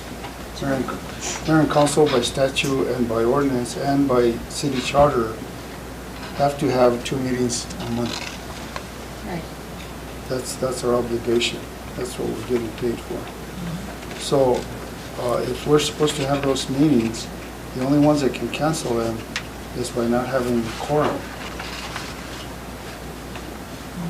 If there's not a quorum, well, then there's no meeting. So if I remember, and Cassandra, remind me if I'm wrong, I mean, this is the reason why you kind of came up with this language was, I mean, we had that issue in the past, and then we also had the cancellation just recently, because I know I had my interpretation of, we tabled to cancel the emergency meeting, but I mean, we voted to actually table it, and then the mayor canceled it, so there was that confusion. That's why you came up with this language, so we don't, so in your opinion, professional opinion, you were trying to cover that within this language, am I right? Correct. And give notice to the city employees, because if the city employees were here waiting for a meeting, and you guys didn't show up, and there wasn't a quorum, we wouldn't know that you're not showing up, and you'd just be here waiting if there was an emergency. We don't want to be here waiting for a quorum if there's not a quorum. I mean, maybe we could, maybe hopefully in an emergency, we get some phone calls going saying, hey, we're not going to get quorum tonight, but in an emergency, I don't know. Yeah, but that's what you did tonight. You waited till there was a quorum.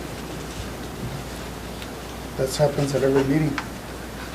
But if our homes were flooding, do you wait here or do you tend to your house?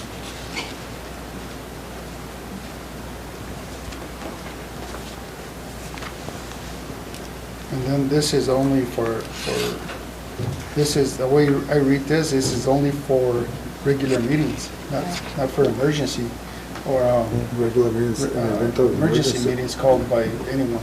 Not for, it doesn't say anything about special meetings, no. Yeah, special meetings, yeah, it doesn't say.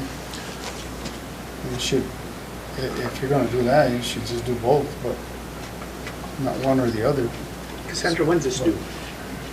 I mean, We have to have it by July 1st. It used to be January 1st, and then when City Manager Taylor was here, he switched it to meet the fiscal year. And then what's constituted as an emergency? Might be different for the mayor as it is for the council or the public. no, there's statutory language for emergency. The language is specifically if it's public safety, public health. Yeah, there's some specific Safety and health. welfare, yeah.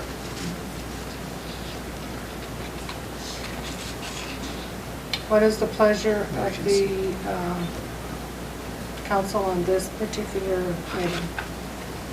I say scratch it off because it don't make sense to me that the mayor can cancel a regular meeting in the event of an emergency for the lack of a quorum or for lack of an agenda item, which Well, if those you are- don't have an item on the agenda and you don't have a quorum, you're not going to have a meeting. That's right. It don't make sense. Well, oftentimes, there's maybe one item, and it's not enough for a meeting, but we still have to have it for the one item. But Yeah. So I don't know, I say scratch that off.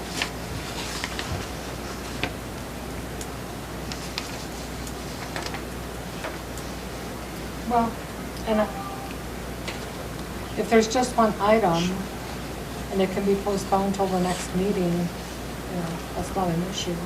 But if it's something that absolutely needs to be voted on, then you have the meeting and you come in, vote, and leave, and that's it. Okay, let's move on to the rest. So, under emergency meetings on number 3, I scratched that last paragraph or that last sentence. The notice for emergency meetings will be posted on, I have added that to a section that talks about the notices on number 6. I added that to there, so it's only been moved, basically. It made more sense to go under that, and if you notice, I've also added titles to each each number. Before I didn't have that. So that's just been moved and removed out of 3. As well as number 4 that you see in green, that was moved also to number 6. You'll see it on page 4.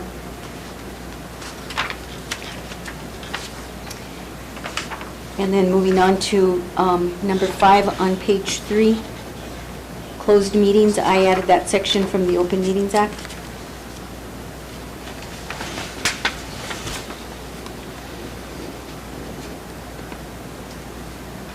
It's already in the Open Meetings Act, but I just Yeah. added it in here so that it would be in our resolution. So it's consistent. Correct. As well as number, actually, that should be number 6, reconvene meetings. So on this, Cassandra, are you going to send notifications to all these boards and commissions that they are to follow the Open Meetings Act? Yes, Councilor. Yeah. And I guess, okay. And I reached out to all the permanent boards and commissions that are listed on there to see if there were any changes to their meetings, locations, anything like that, and they've all remained the same. And then this resolution will be published in the newspaper. The full resolution will be published.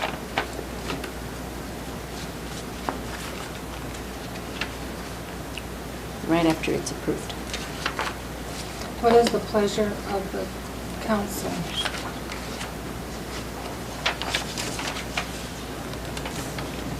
My pleasure would be to remove that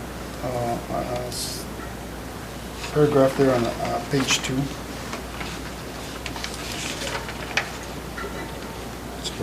Councilor Montoya, would you be okay with just leaving the language, meetings may only be canceled, postponed, or rescheduled by a vote of at least 3 members of the council?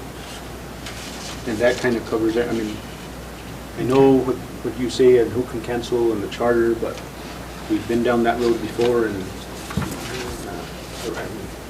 I think it's safer to just leave that, I mean, just that paragraph, remove the rest of it, and just that. What are you recommending? Just meetings may only be canceled, postponed, or rescheduled by the vote of at least 3 members of the council, and that gives the mayor, at least she contacts us and says, well, what do you think? Or Cassandra, and it would be Cassandra. And then we say the yes or no. If there's that one item and it's an item that can wait, I mean, then why not? So just delete everything except the first red sentence. First Yeah. sentence. Yeah, I could do that. May only be, That would and add make it only. sense. Yeah. Well, that's already on the charter, so, But we've been, yeah, no, I mean, I know. Well, yeah, I'd be fine with that. Just leave that and delete the rest. yes. Okay. Is that a motion? Well, Make a that's- motion with those to only include meetings may only be canceled, postponed, or rescheduled by a vote of at least 3 members of the council. Got it. And to include all the recommended changes by Is there a second? Second, Okay, we have a motion and a second that in the item number 1, only the first red sentence will be included with everything else in red deleted. All other changes recommended by our city clerk will be approved as part of the resolution. Take a look at number 5. We have a question on number 5. Just for review. No question.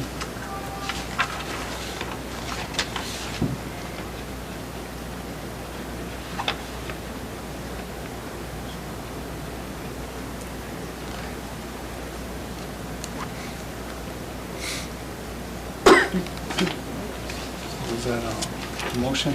Second? We have a motion from Councilor Romero, a second from Councilor Ulibarri. Ulibarri. Call for the question. Roll Counselor call. Counselor Casey? Yes. Counselor Romero?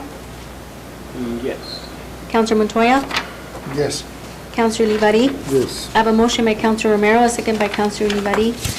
Thank you, Madam Mayor. Motion carries. Thank you very much for Thank you, Madam. taking care of this for us. And for all the work that you put into it. Thank you.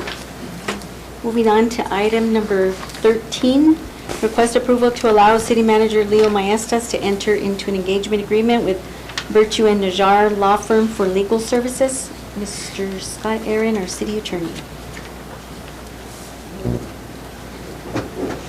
Pretty self-explanatory. Mr. Scott, The purpose of this is that we may need to engage this law firm because our own city attorney may have to testify in a legal action, and Pending litigation. and he can't do that.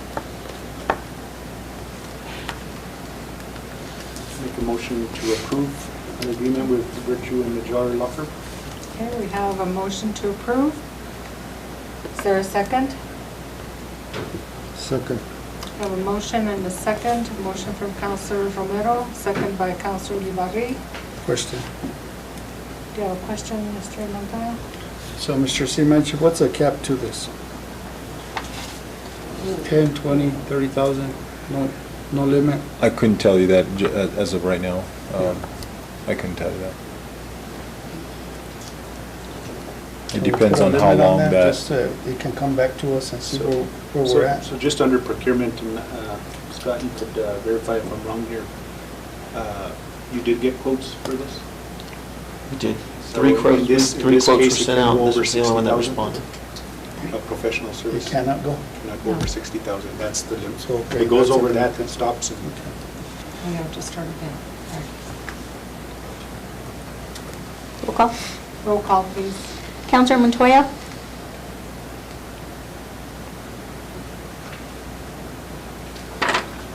Send the bill to the attorney.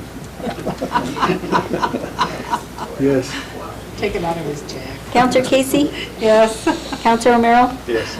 Counselor Olivari? Yes. I have a motion by Counselor Romero, a second by Counselor Olivari. Thank you, Madam Mayor. Motion carries. Thank you very much. Next item. Request approval of Resolution 22-28. This is a budget adjustment. We have our interim finance director, Dominic Chance. Mayor and Council, I'm here to seek approval for Resolution 22-28. This is a revenue and expense increase for funds 214 and 268. The 86,000 and 214 is for pavement, maintenance, and rehabilitation to Douglas Avenue and National Avenue. The DOT gave us $65,000, and we also got a waiver for $21,000. So we're in hopes of getting this done before the end of the year, and looks like it's pretty promising. The $15,000 for Fund 268 is a tree grant, and we've already worked with departments or agencies to see if we can get this stuff taken care of before the end of the year, and they pretty much agreed that they can take care of it. Madam Mayor, can I make a motion to approve Resolution 22-28? We have a motion. Do we have a second? Second. We have a second from Councilor Montoya. Roll call, please. Counselor Olivari? Yes. Counselor Montoya? Yes. Counselor Casey? Yes. Counselor Romero? Yes. I have a motion by Counselor Romero, a second by Counselor Montoya. Thank you, Madam Mayor. Motion Thank you carries. so much. You bet. Let the record show that the finance committee approved that too. Very well. Next item. Request approval of Resolution 22-31. This is extending emergency proclamation declaring fireworks restrictions for an additional 30 days. We have our Fire Chief, Stephen Span. Madam Mayor, make a Councilor motion Casey. to approve Resolution 22-31. Second, Mr. Mayor. Madam, Sorry. You can call me whatever you want. Okay. Okay. We have a motion from Councilor Romero and a second from Councilor Montoya. Is there any discussion? Being none, roll call. Counselor Romero? Yes. Counselor Casey? Yes. Counselor Olivari? Yes. Counselor Montoya? Yes. Have a motion by Counselor Romero, second by Counselor Montoya. Thank you, Madam Mayor. Motion carries. You just gotten comfortable in the chair. That's exactly how it sounded. Next item. Our last item is Main Street contract update. We have Michael Perantu, Main Street Executive Director. Mr. Pronto. That was the fastest thing I've ever seen passed. We do that once in a while. I think that was an easy one. That was the easiest vote I've ever seen. So we had a few challenges meeting with Mr. Maestas, the fires. Our executive director unfortunately had COVID. He was evacuated for 3 weeks. And so we were just barely able to meet at the end of last week. And so we'll be happy to walk you through our quarterly report, or if you want to have a chance to read it, we are also happy to table it until the next meeting. Or you're more than welcome. But we'll walk you through it. You know what, Mayor Pro Tem, this is one thing that really upsets me. You know, when we get maybe 10 pages that we got to review and make a decision tonight. And this has happened before. And I've already advised the clerk that when they put in, anybody puts an item on the agenda, the information should be attached to it.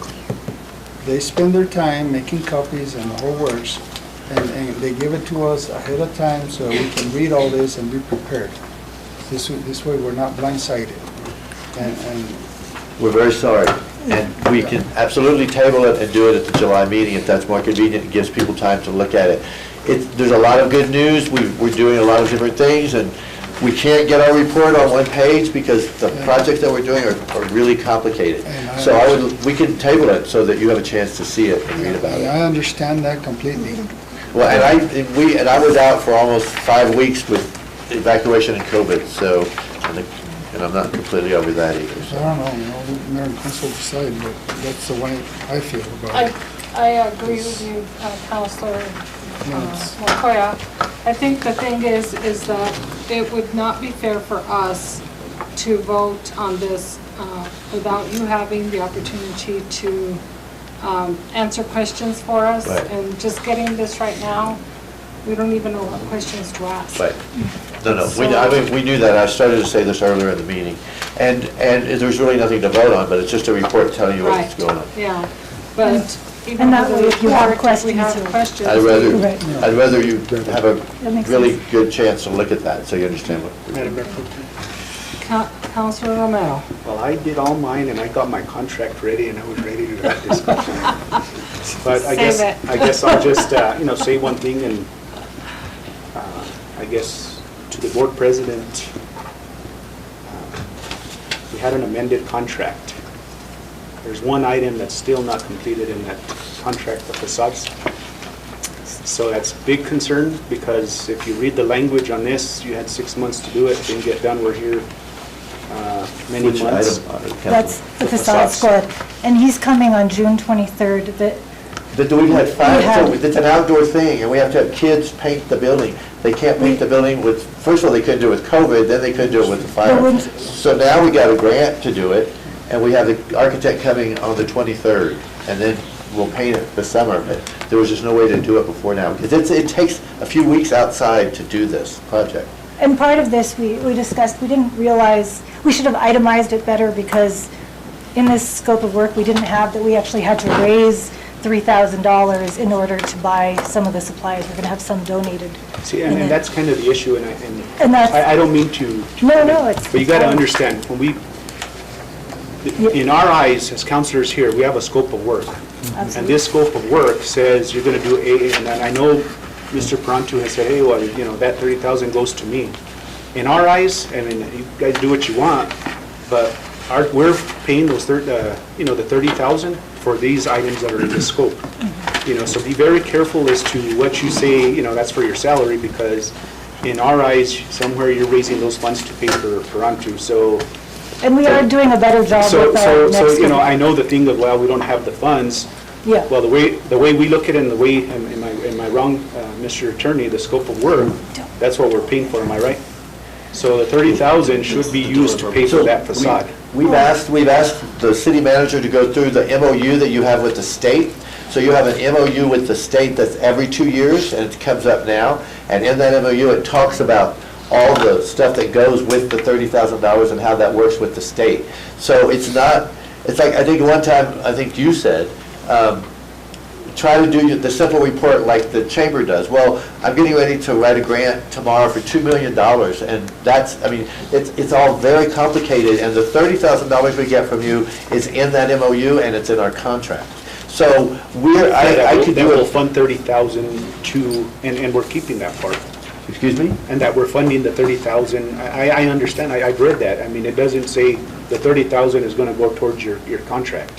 It says we're gonna fund you $30,000, and here's the scope of work that we're funding you for. But it says that you're gonna give us $30,000 because you have to give us $30,000 to get the Main Street, to get all the other things that you get with Main Street. So it's a complicated thing, and I think Mr. Maestas is gonna read the MOU. I'm gonna read it because I don't completely understand it. And then we want Main Street to come to the July meeting, the director of Main Street to come just to talk about that and how it works. Because most of the things we do float, they're never going to be done in 12 months. They float through, like, one of these projects is 12 years, one of these projects is 7 years. So they're in our scope of work and they're ongoing. So I think it'd be great to have Main Street just explain it and talk about it, so everybody's on the same page. And we, per our meeting last year, we did learn, we are going to change the format that we do our scope of work so that we're not going to continue to run into this. This one was written before that meeting that we had last fall, Right. last winter, November. So that, we shouldn't run into this So, problem and then I guess after. this is gonna go to city manager and finances. The scopes, we have the contract, the city attorney. We have the contracts, well, this goes to the amended, you already paid for it, and again, and I don't mean, Michael, you felt that it wouldn't be an audit finding. I reached out to the auditor to kind of look, and that it came out in the audit, this issue. Is that what, the two items that we didn't, or the items from last year that we didn't do? The items were. So what, I guess we should have come up, like, in this meeting, we should be talking about what's not done now so that you can vote to say that's okay. Okay, which is fine on, remember, we have two. We have the amended contract that you hadn't Right, done. and there's two items left, that's the top sheet. But it wasn't done, and if you read that amended contract, Right. it said that you would complete it in 6 months, and that never happened. We completed everything except two items, and one item. And I'm sorry, you said in 6 months it would be completed. If it, at 5 months and it wasn't completed, you should have come before council, or 4 months, say, you know what, But we this was in can't the do middle that. of the fire. And that's partly what we were here to do tonight, is to ask permission for, and they're short extensions, but to ask for extensions on these last two It's going to go to items. city managers, we put in here that if they didn't complete it, we wouldn't fund it, and, I guess, how many times do we, it's in our audit, there were other items, pertaining to, Main Street. But even the auditors must know there was a fire and a pandemic. This started with the pandemic, and then it came to the fires when we couldn't do anything outside. So, I would love to chat with the auditors.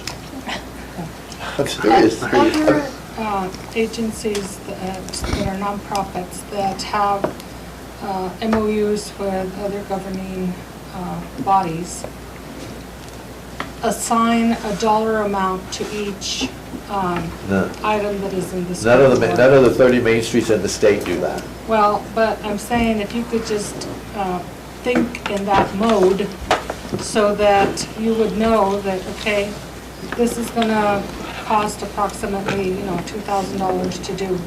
We won't be able to finish it this year, so this item will need an extension beyond June 30th and go into the next fiscal year.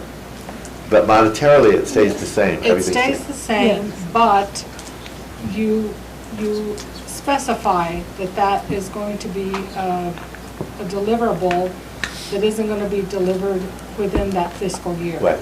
So that there aren't any surprises like this. And so, for tonight, do we have a motion to table to July? Excuse me. Oh, it's getting late already. I'd like to just explain that when we have presentations on the agenda, it's okay to bring stuff and just give us stuff and it's a presentation. We take it home or whatever. On this item tonight, I mean, it's on the agenda as an item, so you can take a longer time to explain. So because of that reason that we have so many papers and all that information to read, I want to thank you first of all for your patience and for staying to the end of the meeting. And I want to recommend, Madam Mayor Pro Tem, that we table this item for the next meeting and that it be first on the agenda. Is that fine? Oh, that'd be great. Do we have a second? I put that as a motion. A second. Okay, we have a motion and a second. A motion from Councilor Montoya with a second by Councilor Vivarri. Further discussion? Okay, roll call, please. Counselor Casey? Yes.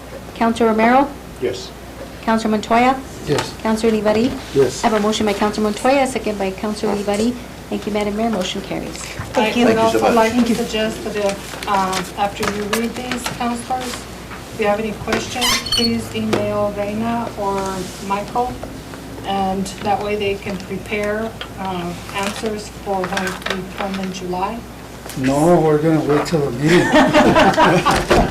We'll give you Yeah, and questions. we You can can be hand them out, you can hand the questions to us. We can be item 2 or 3. Pro Tem. 1, 2, 3, 4. Thank you. Thank Councilor Romero. I mean, this is how Thank you. simple it has to be, Michael and Reina, is just go through these items, and on these items, I mean, we know, we understand all the other things that you're doing, you know, I mean, I'm not taking away from that, but at the end of the day, in our eyes, in fiscal responsibility, in the auditor's eyes, they want to make sure, but it says scope of work, and this goes with all contracts. I mean, the chamber, they knew that they weren't going to do it. They came, they presented, we made those amendments. The thing is, we can't, when the deadline passes, you already got paid.